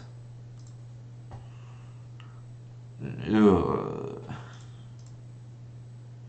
Yeah, see, like maybe I'm spoiled by the good mana from last night. I just cannot deal with just keep drawing this Talon Gaze. I think one is kind of what I want to see if I can push the limits on. The lair I do think is probably worth it. Another question I get asked a lot is like Reclaimer on Dork on one, and it's easily Dork. The games are night and day when you have Dork and Don't, which is why I play 8 plus the 4 green sun, right? Yeah, the games are just night and day. All right. I think here we're gonna play the lair, and then because it's gonna come in untapped otherwise, there's no point to attack here. They can just block. Unless we like threaten, what's it called, invigorate, right? That we once upon a time did play.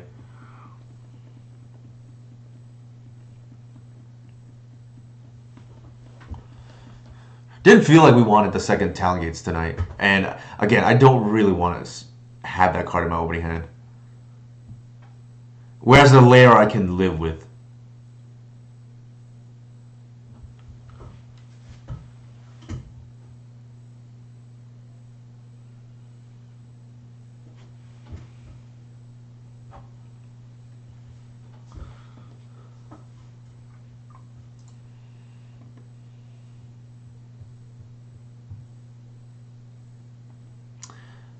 Could be a removal on the Reclaimer.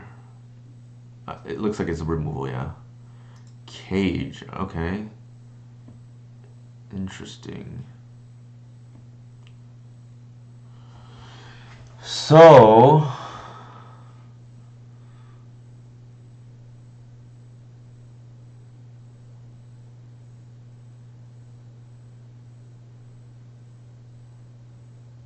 if I activate layer for what would be what 1, 2, 3, it gets to 5, and then so it just dies, right? Like I think they just lost their Tameo,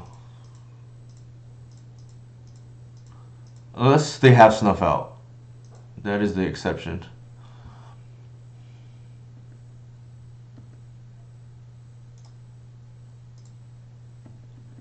Exalted very good in this deck.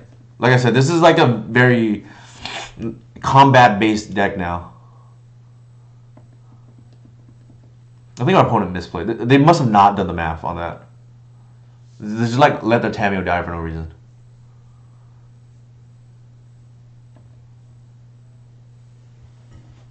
Now, granted, there's times where they just want to waste our mana, but like we didn't have anything else going for us. I guess I could have got a what is it called? I guess I could have got a Cradle, but like shields were down. Might as well just take the Tameo out.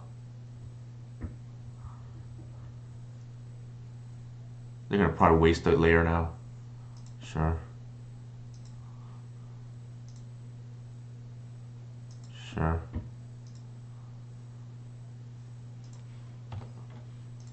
We're probably behind because we just like flooded out a little bit. It's not bad. I think we want a main phase.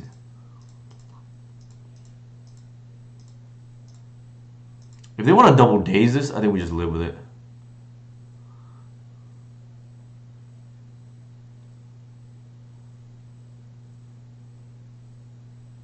Sure, I think that's okay with me too.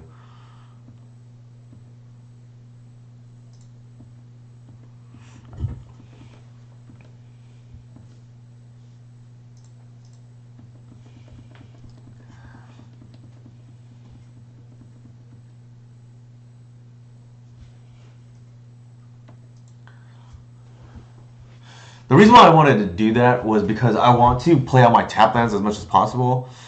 And then I will probably, with the new sequencing heuristics, save the fetch land in case I top deck the Bill. Again, Bill is a pretty significant downgrade from Cub because if the drawback is relevant, it probably costs you the game. Or can cost you the game.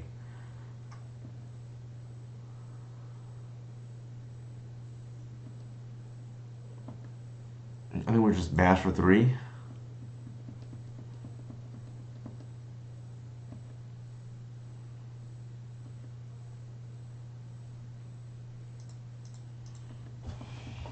Can we just not flood out for once?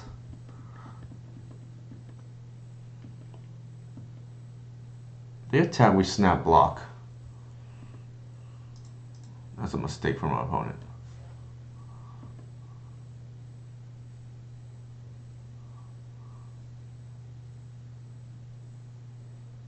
Sure. The question here is like, do we thin? Probably not. I think deck thinning is not. Oh my goodness. In case we draw like a Bill, right?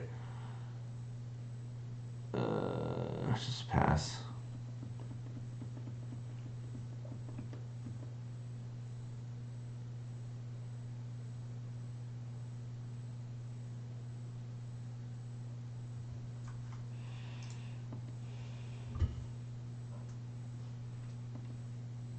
I think we probably lost. We just drew one too many lands.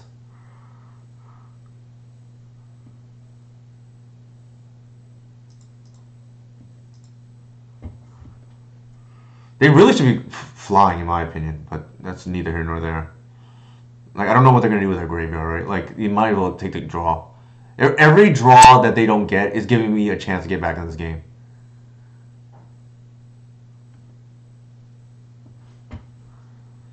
Ugh, lands for days. Is there a reason to play out the land here? No, there isn't.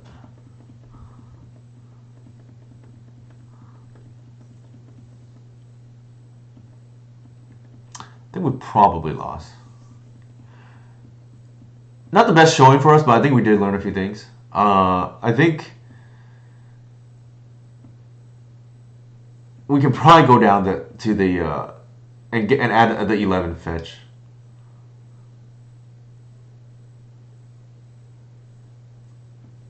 There's an argument to be made. Well, did we really need Lair today? Lair did kill the Tameo, but other than that, it wasn't great. I probably think it's still worth it just because outside of getting mooned, it's pretty good. The opportunity cost is low, and the payoff is potentially big, pun not intended.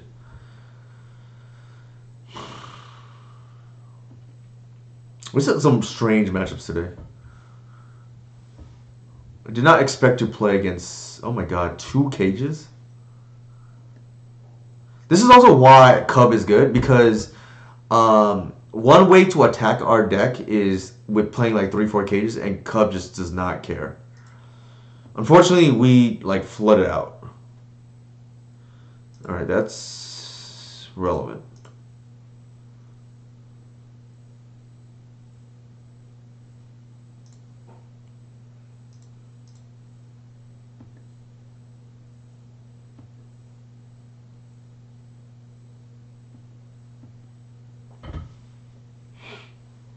Yeah, it didn't matter. Sure. Hey, Clonco. My general heuristics is I don't want to play cards that are kind of bad by themselves. Like, the only quote-unquote bad cards that we have are, like, Talon Gates is kind of bad to have by itself, and the natural order targets, and to a lesser extent, Bog. But Bog is probably the best of those because most decks use the graveyard, at least in some way or form.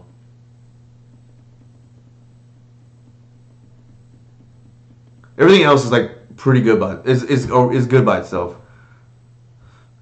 There's an argument to be made that you can say that maybe Safekeeper is not good by itself. I think Safekeeper is like Very good in this deck. Probably the best safekeeper deck. Yeah, exactly. We're probably dead. Like, just more.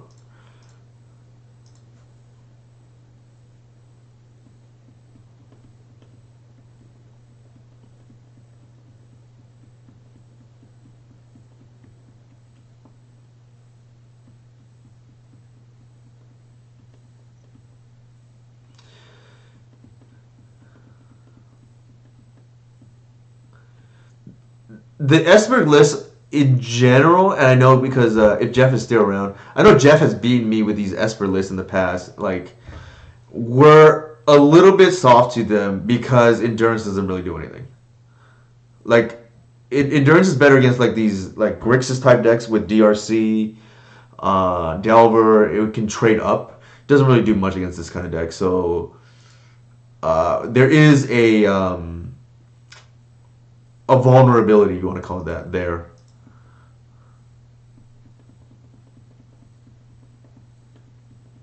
I don't think Nido does anything like on this board state. Snuff Out would have not done anything either. Thoughtseize, no, you just fall behind on tempo. So same problem, right? A lot of our matchups are heavily dependent on if endurance matters, and in this matchup, it doesn't really matter.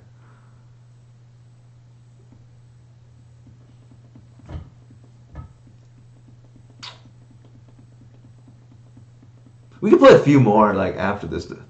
Still kind of early, I guess. Probably do need to use the restroom though.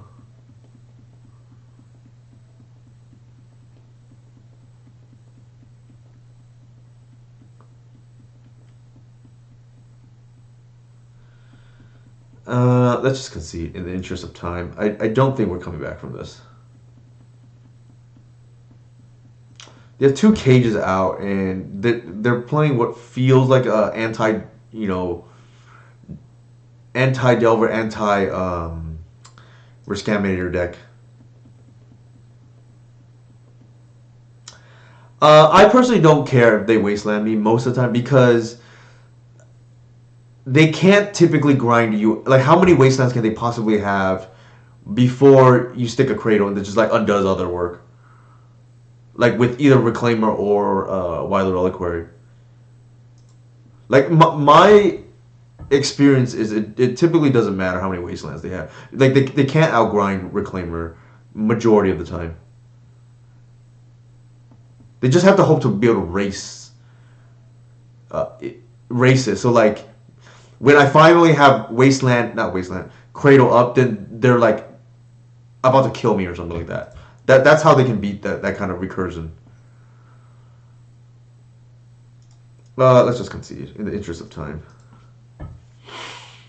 Yeah, this double cage doing work against us. We flooded out this game. Happens. I think we got a little bit unlucky in round one, and then this is not a matchup I want to play against. We beat the Rescaminator matchup, which is what you would hope, right, if you're playing in Eternal Weekend. We beat a high tide deck that is not really on our radar and is, quite frankly, supposed to be a bad matchup too. And again, like if endurance matters, it's probably good for us. If it doesn't matter, probably not great for us. Here again, endurance doesn't really matter, but a fair matchup, I think I would take my chances there, but it just didn't work out. Let's close this for a second. Oops.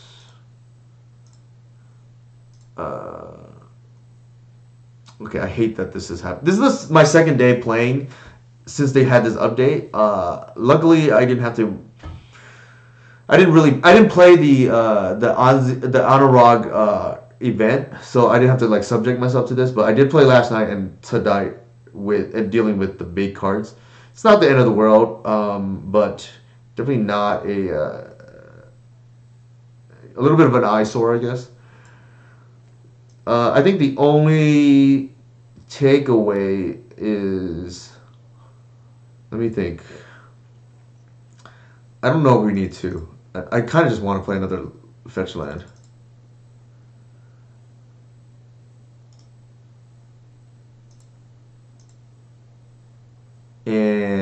Oops. Like I said, yesterday I played without the lair. I feel like it's probably worth it. Although to be fair, I never activated for it today. Maybe it's just the games are just too fast now. Maybe we just try without. I feel like it's probably worth it, but we for what it's worth, we never tutored for it today, as far as I remember. The rest of the list I think is fine. I think we could just jam another match, I guess.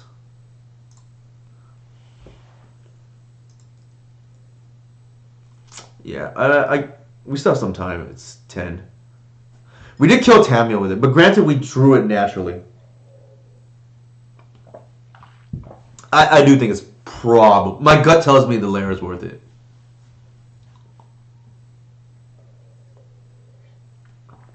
We didn't play against Mystic Forge, but I think I'd rather have the third needle as a hedge. Maybe the first Force of Vigor is worth it too, just like...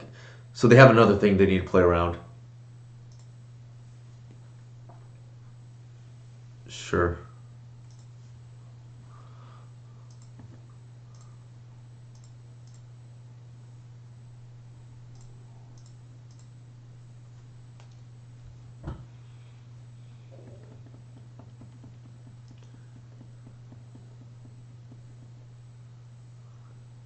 Underground Sea.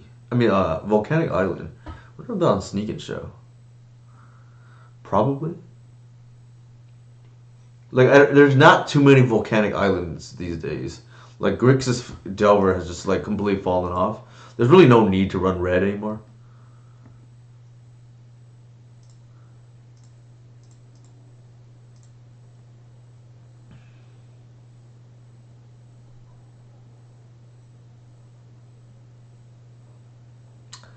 They don't have removal. It's probably a must force.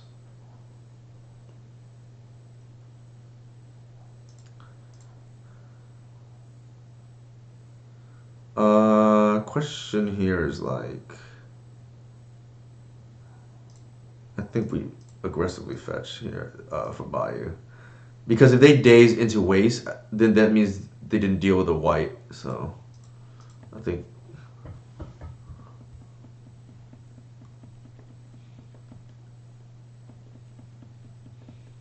Also, if they kill the higher, I don't think they would, but like something to think about. Maybe it's better. There's an argument to be made. Basic force is just better there because they have to answer the white, and that means you have black from the hierarch, right? So maybe that's misplay. They don't have an answer. Like it feels like Sneak and Show. Well, we'll find out. I think there's no universe we don't slam here.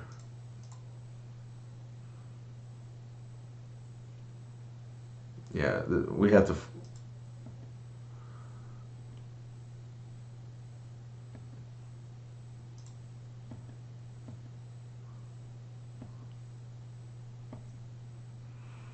Like, we have to hope that they pitch show and tell to the Force of Will.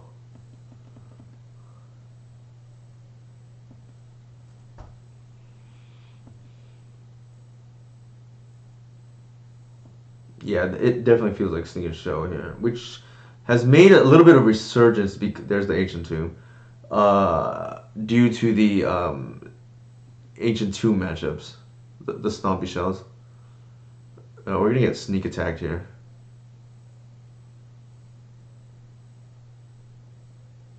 This would be one reason to have two Talon Gates for what it's worth.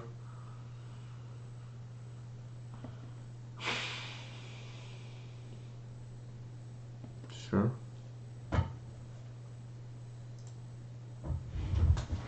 They whiffed. Like, pretty badly, too, to be honest. They'll keep the bauble. They'll keep the show and tell on a land, but that's pretty bad. There's no way they keep Volcanic. I don't think they're going to keep a Petal. There's no way, right?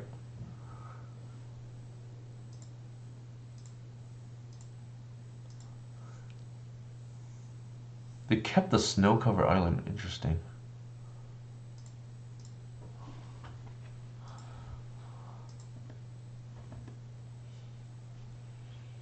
Sure, let that thing die. That's fine.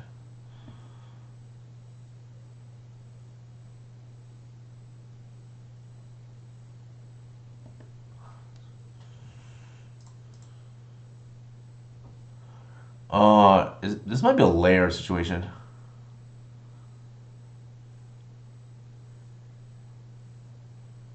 Actually, no. Let's get a cradle. Well, if I get a lair, I know I'm casting the.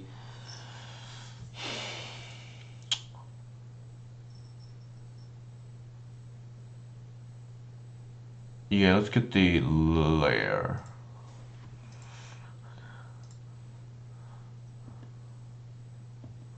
I know I'm casting the reclaimer, but that's okay. This changes the math.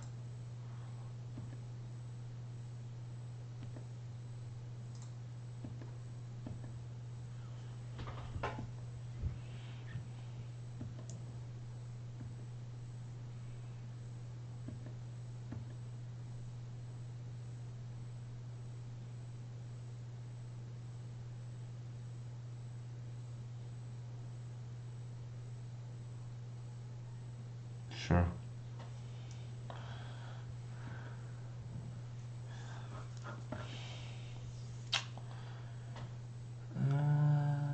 Okay.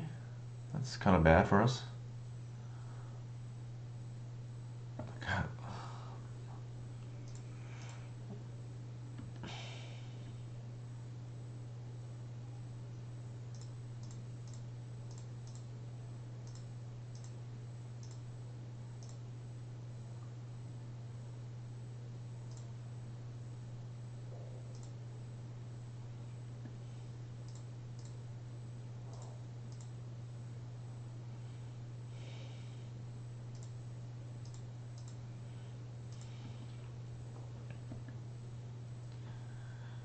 Ooh, that's not bad. That is not bad.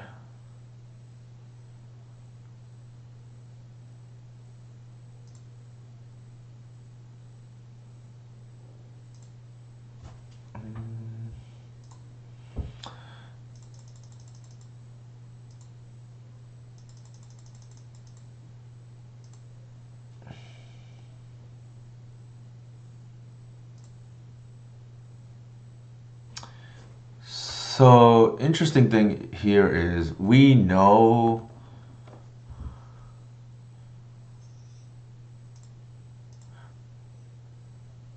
the natural order is going to resolve. So this is actually next level. This is like on expert mode now, right? Like I'm doing this so I can actually get the mana to hardcast whatever next turn. The hoof. And I also make the use of, I want more creatures on board. That's why I activated the lair. Once fetch. Is there a reason to bill here? We maybe? Let's see, 4, 5, 6, 7 might have to be annihilated, so maybe that. Actually, I take that back. The endurance pitching the once is probably relevant here.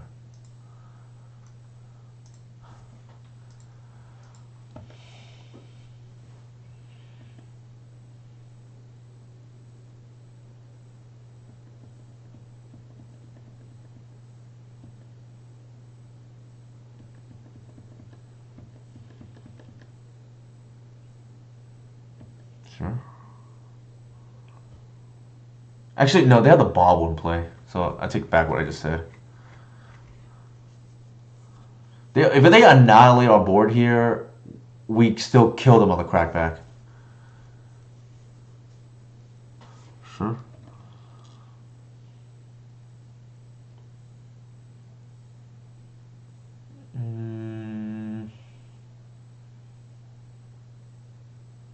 So the question here is like, Do we phase that out? And I would guess probably.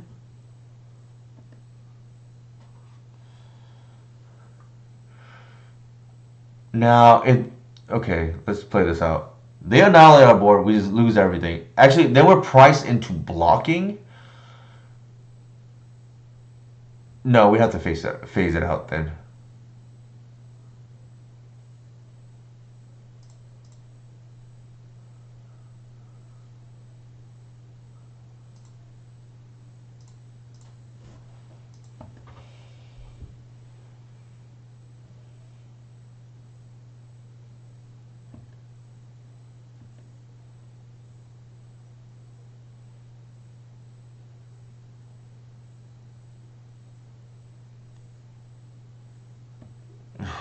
Okay, another ring. That's annoying.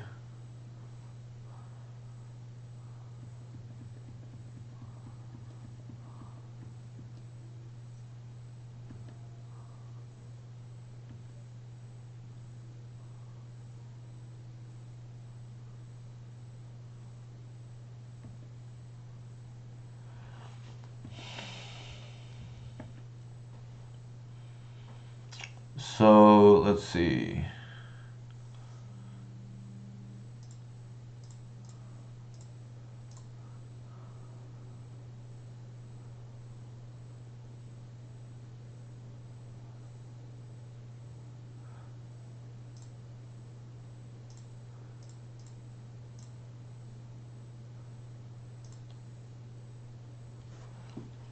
And probably endurance here.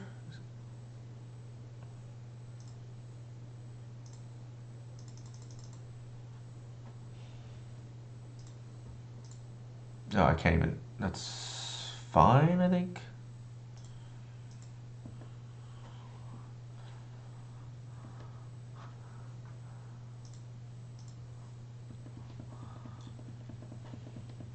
So here they annihilate our board. We kill them on the crackback. We block with the endurance.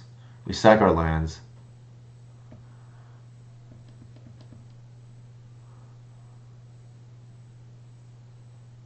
Actually, there's an argument to be made. Well, actually, that's not true. I was gonna say we can like let the Italian gates die, and then, but that's. Ooh. What is going on here? I wonder if we put it into play. Does it matter? Because they annihilate our board. So I think yes. It could matter, I guess.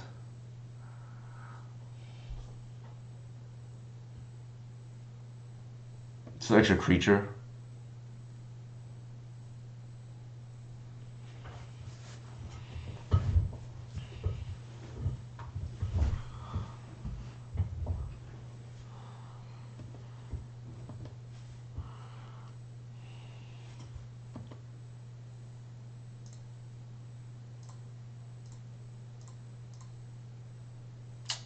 And probably that.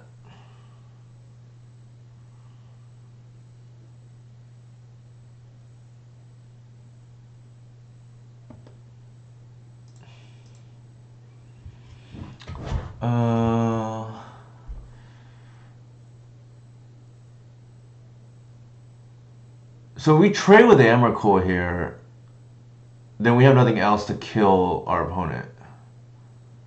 Let me see how many creatures.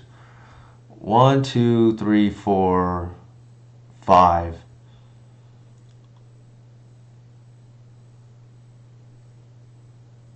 Yeah, I think we do it that way. We're not gonna get another turn, so we might as well just chump with the endurance. Okay, that's just game there. Unfortunate.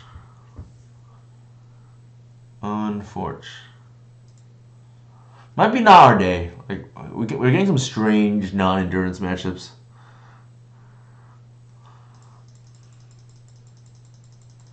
Three needles kind of neat, but not if. They're on the show and tell omniscience route. Then we don't really have anything.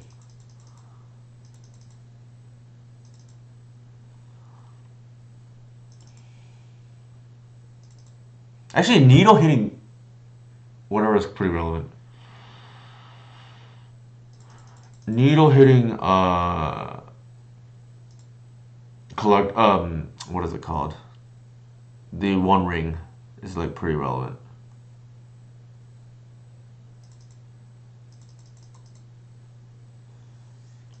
I think this is one of those things again where like I put the Dotsies in but it like didn't register.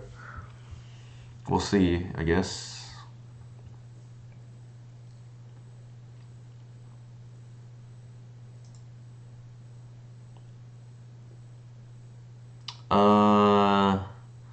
I think I keep most hands because again I don't want to be predictable. Like if you multi a certain card, like your opponent can typically tell. I guess we take the Atraxa. If they want to show it in, then they can show it in.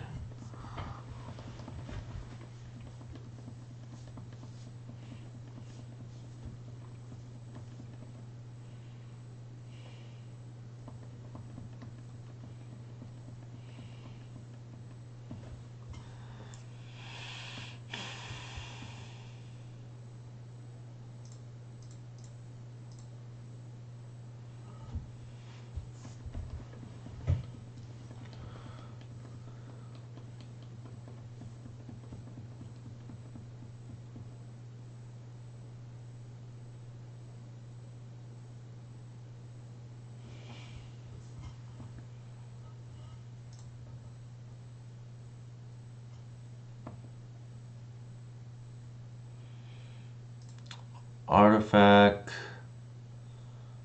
land. I think we take the Thoughtseize and probably the Reclaimer.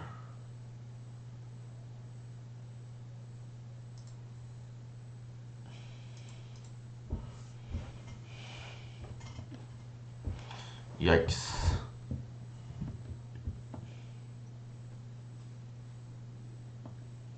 Well, we tried.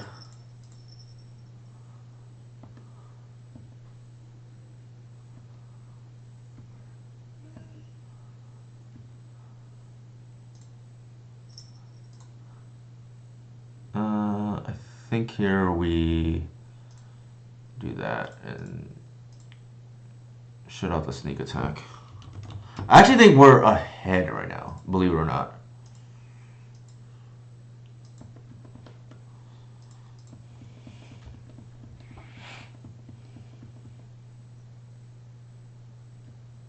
Believe it or not, I actually think we're ahead.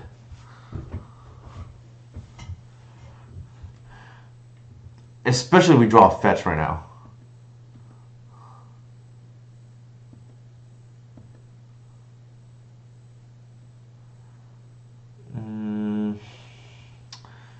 It feels bad, but I think we have to.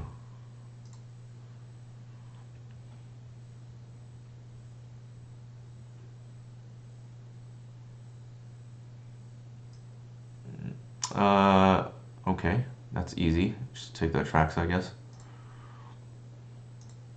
So they can't show it in.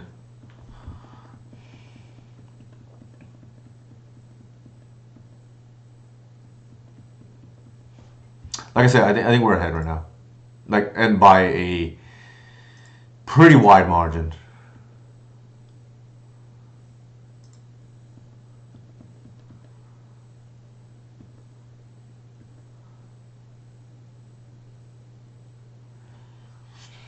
So they have force up. I think we're just gonna lead with like the weaker dorks, right?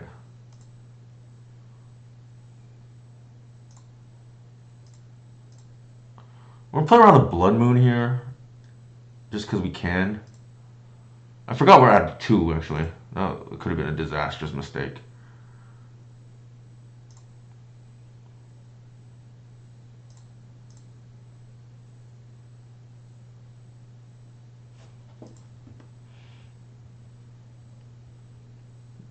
I'm okay with them forcing this.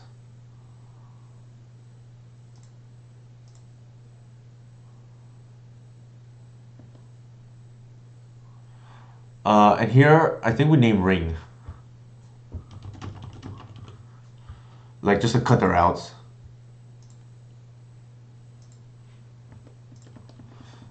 And I actually think we're gonna win now. Like, I don't know what they could have. That's pretty nice. Beat through annihilate. We won through getting annihilated on stream here.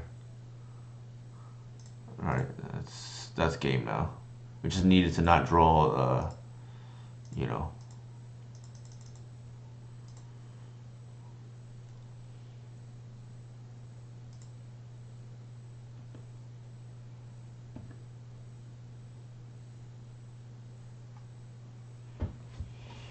Needle doing work here. Again, that's sneak attack.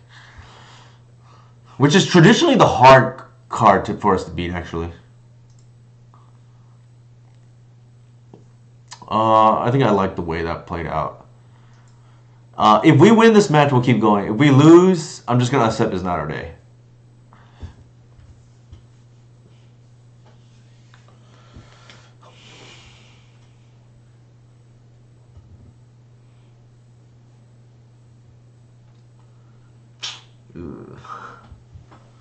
We have a needle, but no...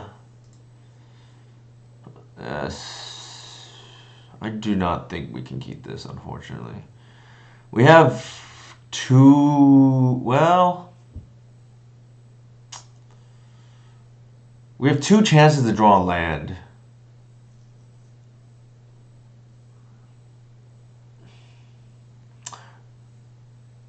Otherwise, we're on multi-Cs. I mean, yeah, let's just keep. It works, I guess. It's a very awkward hand, but we can go turn one needle, I guess.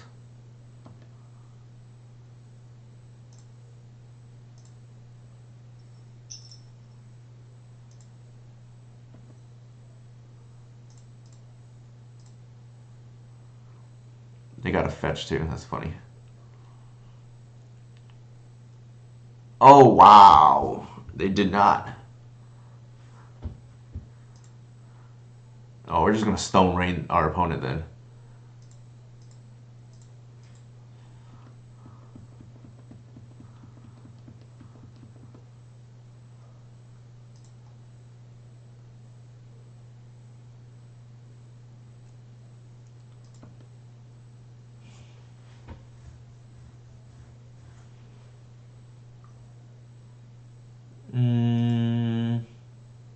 Sure, I guess. Yeah, there's nothing we can do about it.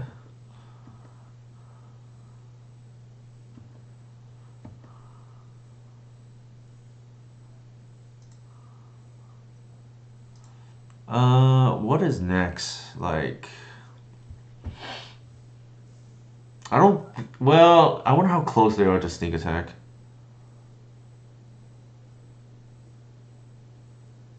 I feel like it's more likely we name Ring than sneak attack at this point, given that they have to have like. Well, I don't know. It's hard to say.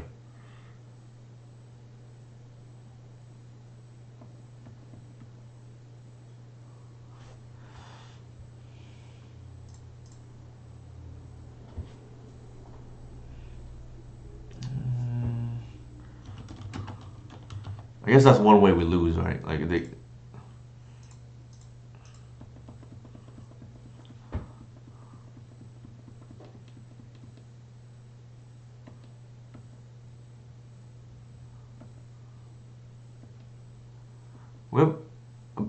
We need to draw one of our forests in our deck.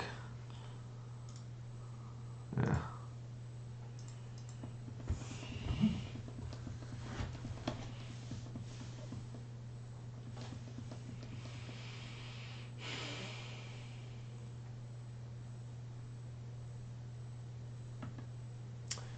It's good. I made the correct name.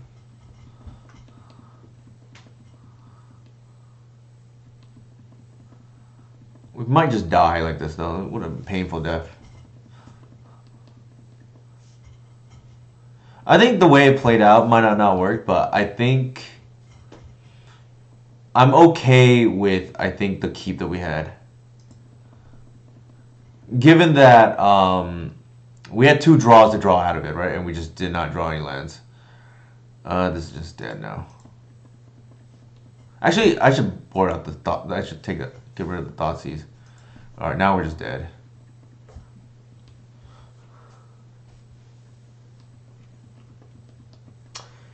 I'm not sure we would have won this. I think we probably would have been priced into taking the Magus, and then we lose to one of the other cards. So not our day, I guess.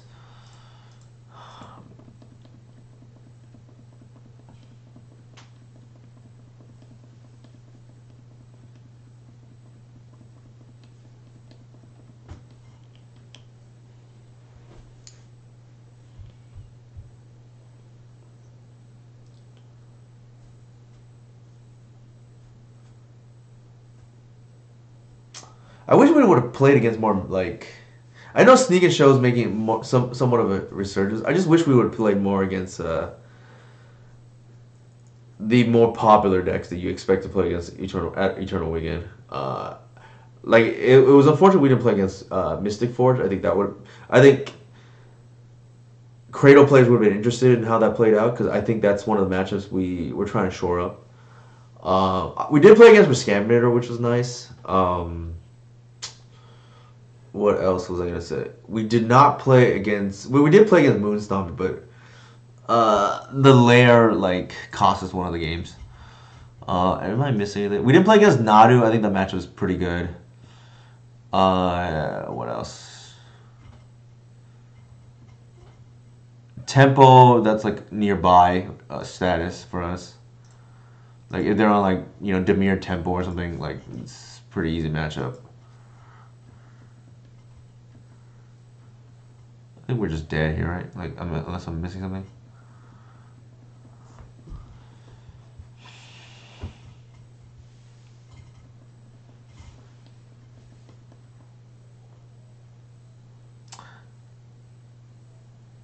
Oh, Painter. I think that one is like kind of interesting. Like, without Force of Vigor, I'd be curious how that plays out. There's an argument to be made. We like split. What is it called? We play like 1 Force of Vigor or something.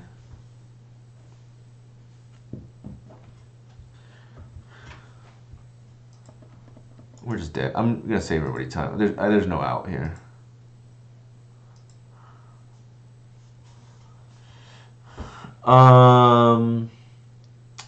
There's Alpha Frogs. Let's see who is streaming. What do you think, chat? Should we have one more match? It's already 10:30.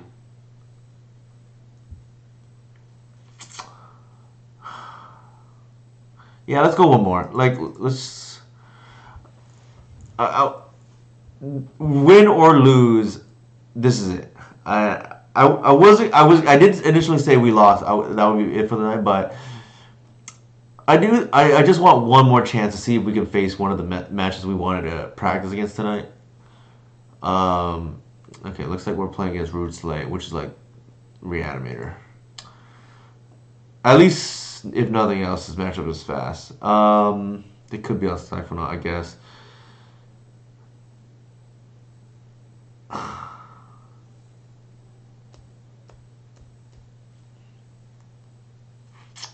This is a mulligan.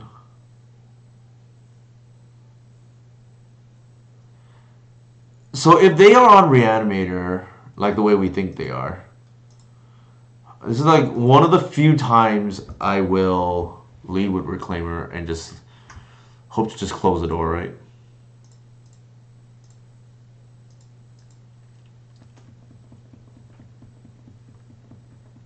They have to turn it on us.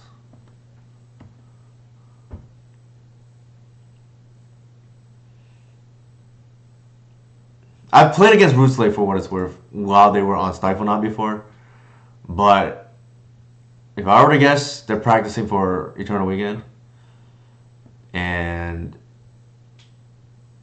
they're probably on Reanimator. And we just have, like, If we don't keep this hand, what are we really keeping? Like, are we multi endurance? I don't think you can afford to do it. Like I said, my philosophy is I want as many keepable hands as possible, and if they have it, they have it. Like they turn one us, they turn one us.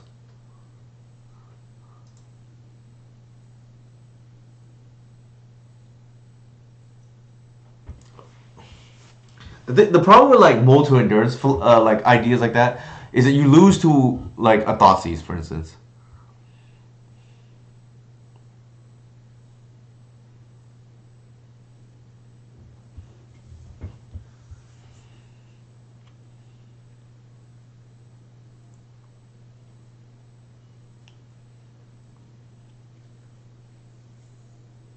Let's see if they go for it.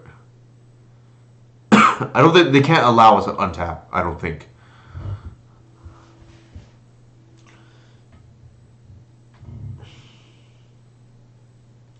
If they had it, they would have gone for it. But maybe they think we have endurance backup, and they're trying to play around it. The problem is you can't really play around a reclaimer, right? Like if I untap, they lose.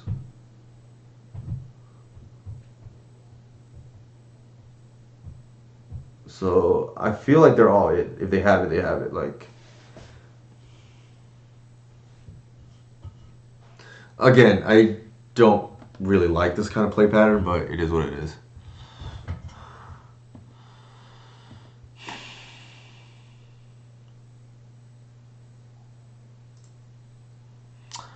Um,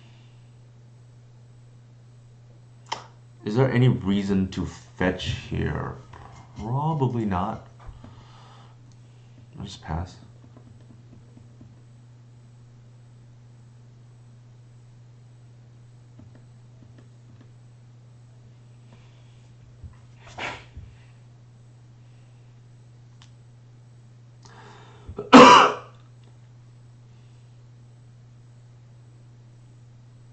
Sure.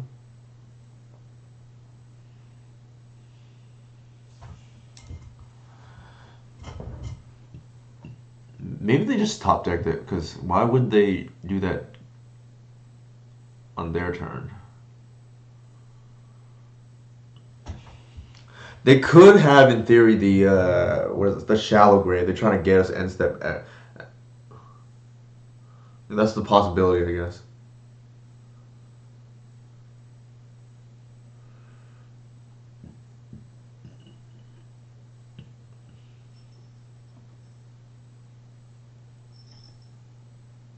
Oh, they definitely for sure have it. They played an Urborg, despite having the other Urborg there. So my guess here is they have Entomb and Shallow Grave, and I'm just gonna like pass.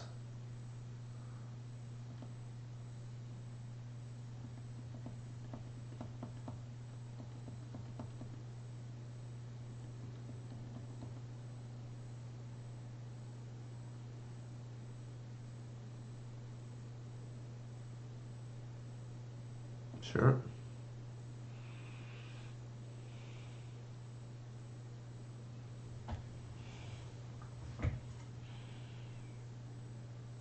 Oh my God! Did they top deck exactly what they needed, which is the either the Thoughtseize or the Gristlebrand? So this is a forced play from us now. The way that they were playing suggests that they have the Entomb in hand right now, and we've lost. Like we have no choice. We have to try to bog here, and I think they have the Entomb.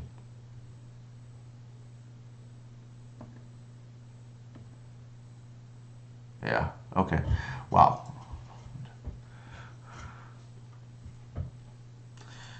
What can you do? We actually made the right play too, which I'm happy about. It's just they top deck what they needed. Like I was able to read the line at least, and I think if anything that's the bigger takeaway. Like whoever gets lucky, like that's just it playing out. But I think in terms of like value added, I think just recognizing the right play is more important. And I think I made the right play, it just didn't work out. All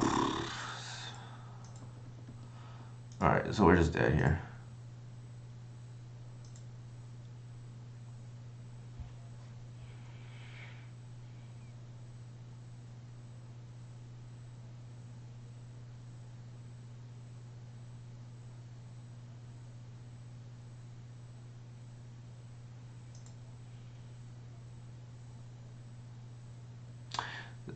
We'll be at 1 life. There's no way they whiff, right?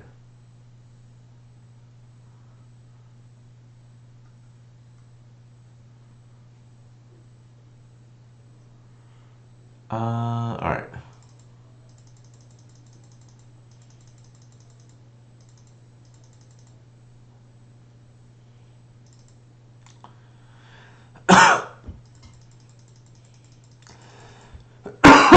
Excuse me.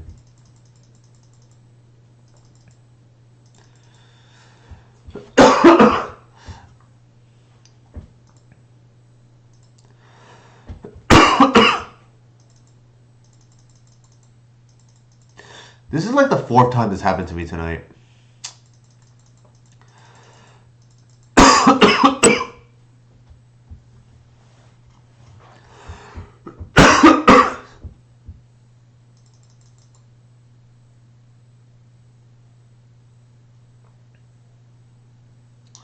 All right, I'm gonna like log off and then log back on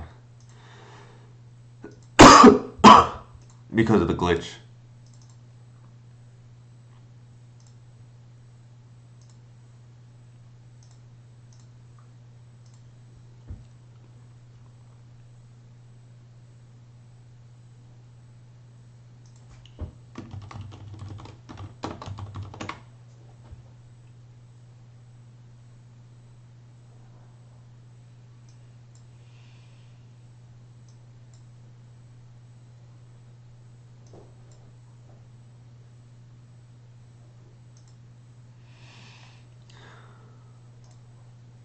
Oops.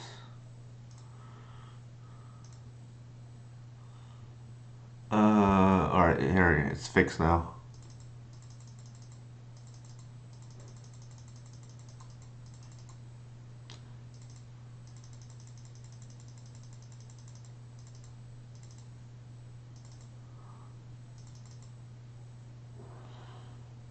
Do we want the needles? Probably not.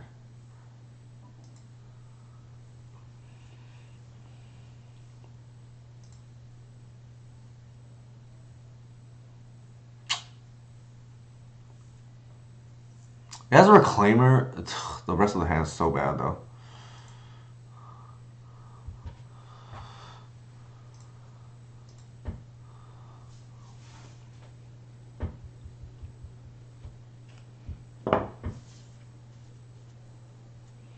They're probably mulling too. They usually have some weird sideboard pivot like Hex Mage or like. Given that I saw Urborg, that's probably what they have. Sometimes they have like the Wither Bloom command.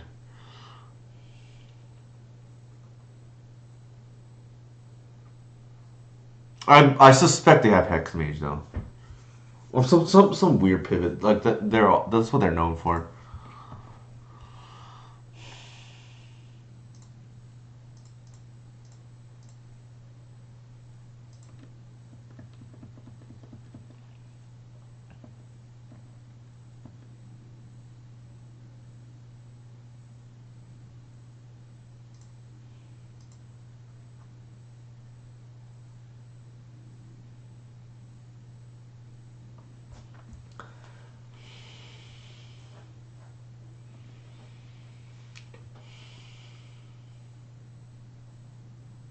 What in the freaking heck is going on?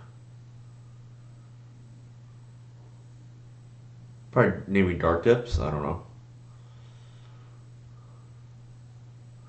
Okay.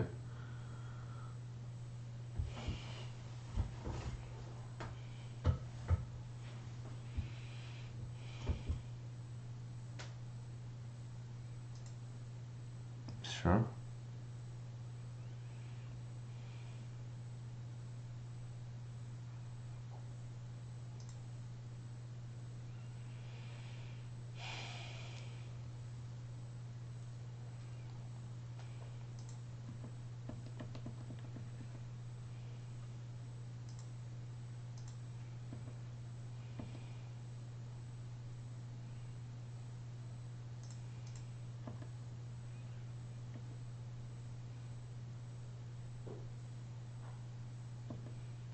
I think given that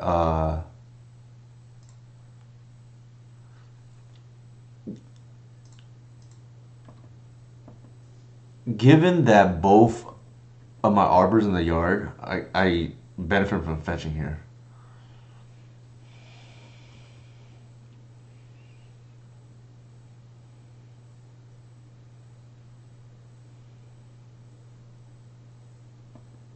Okay.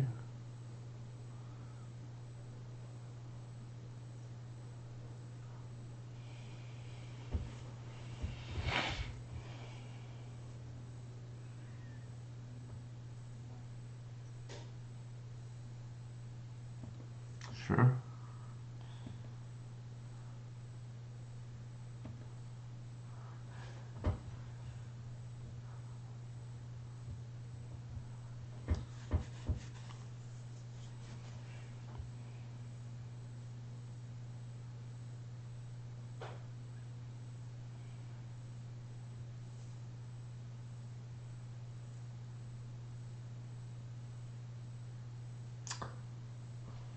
Oh, interesting. That might be a fatal mistake. That puts them to 2, which is like pretty relevant.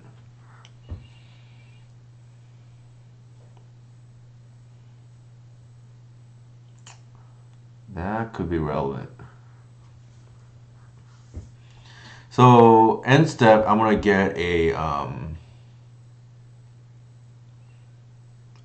Cradle.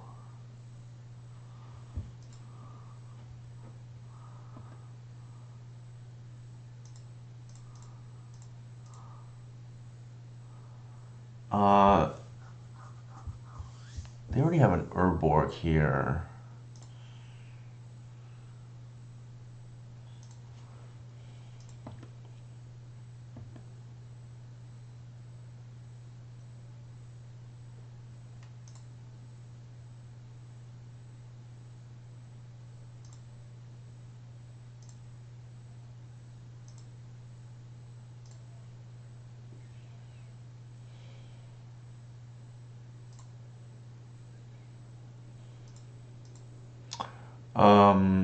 Sure, I guess I'll pass.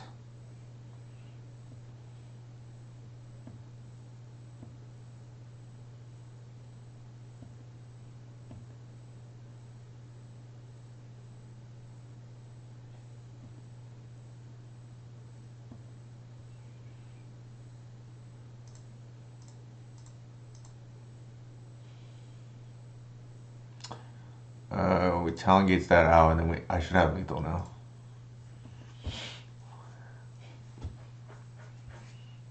Sure, it doesn't matter.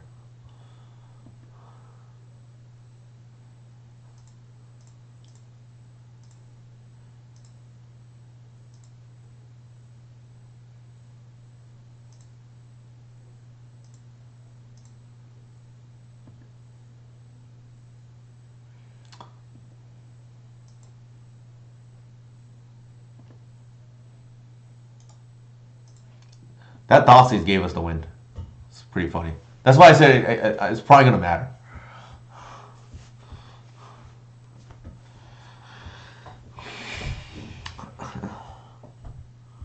It's combat tricks.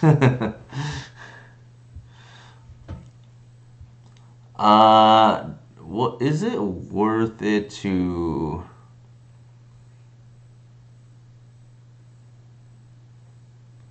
I wonder if Needle is worth it, given what we just saw. Probably. You just name Hex Mage.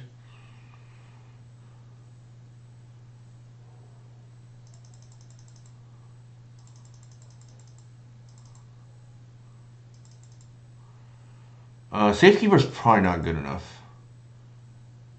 But maybe Bill is better. Actually, Safekeeper being a 1-drop, I think I like. I think Bill was good there, but in general, probably not. They had the Cultist, though, on the... they had the Cultist on the thing. I wonder if Needle's not good enough because of that.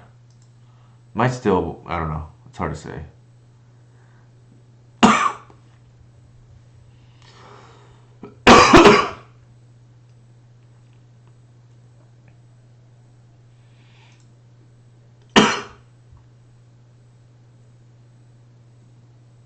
We're just guessing now. Like, are they on the Hex Mage plan or are they on the other plan?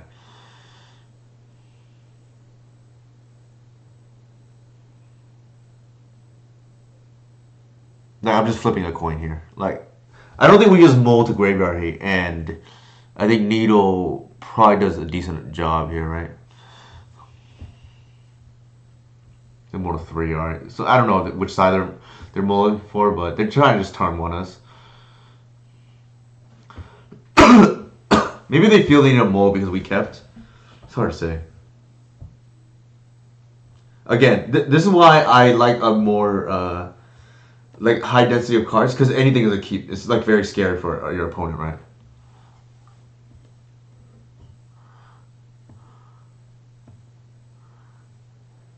I think we fetch first.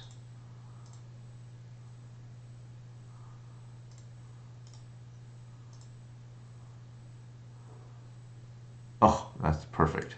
That's exactly the card I want.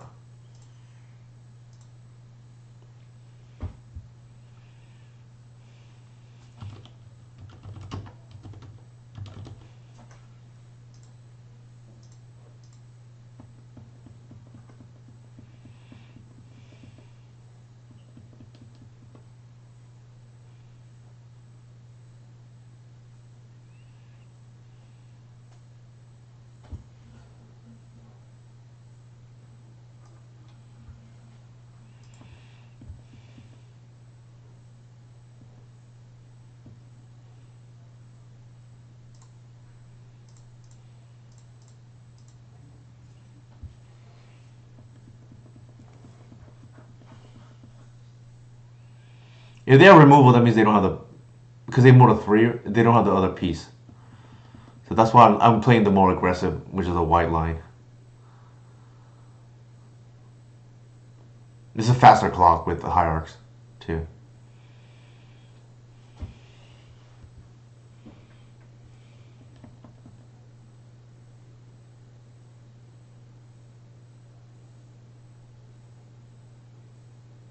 Sure. They probably named the endurance.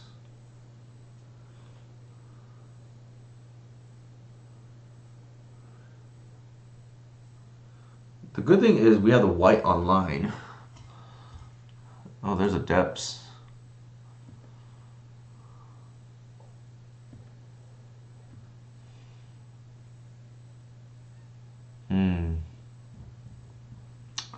Okay.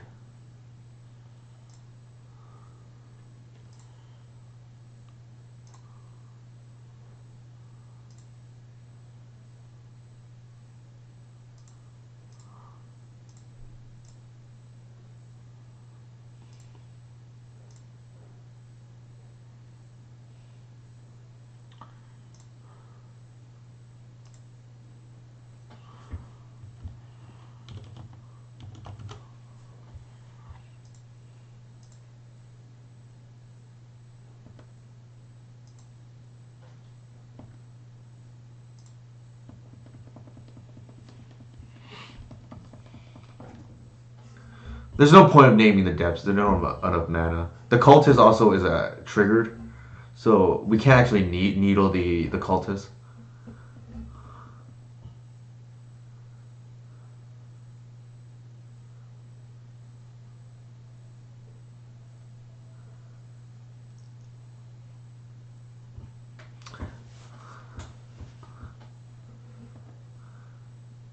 Actually, oh, I messed up. We should have named Thespian Stage. Maybe they have that. Okay, they named the cultist. That's fine.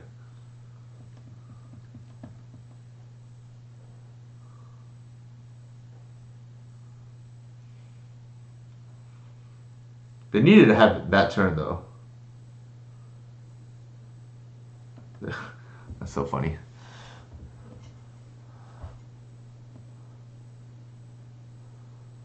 I think it's already over. So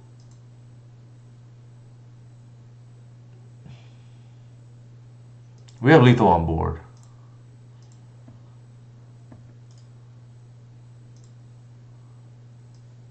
Yeah, we didn't board out the thing.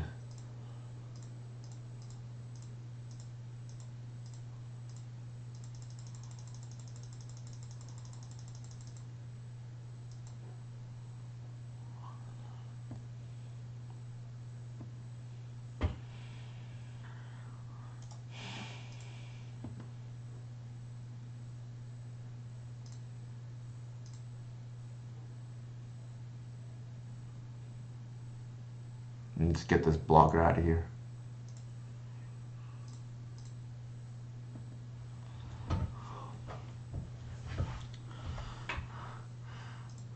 Cool. All right. I think that's it for tonight. Even though we won. Overall, I think the main takeaway is like, yeah, the vulnerability in the matchups where endurance isn't great, like that is faster, like the TES and things like that. I'm not too concerned about the loss in the Moon Stompy. I think we just got a little bit unlucky. I think the nice takeaway is like maybe we can get away with just one talent. I do think we need a layer. Like that game that we just played against right now, it cut off a full turn off the clock because of layer, and I think the opportunity cost is not too bad. It's like yes, it cost us against the Moonstop in the first league, but in general it's probably fine. I think the colorless is what is a killer from the talent gates. Aside from that, Bill, you know, doing what I can for now instead of Cub. The needles were fine. Maybe you can improve on that. I think the one improvement is just maybe you can get away with one talent gates. All right. Here are my socials again. If you enjoy my content, make sure to like and subscribe my YouTube and channel and the Twitch. You can throw a sub my way. Until then, let's see, who should we raid? We'll raid Alpha Frogs. And thank you everyone for hanging out tonight.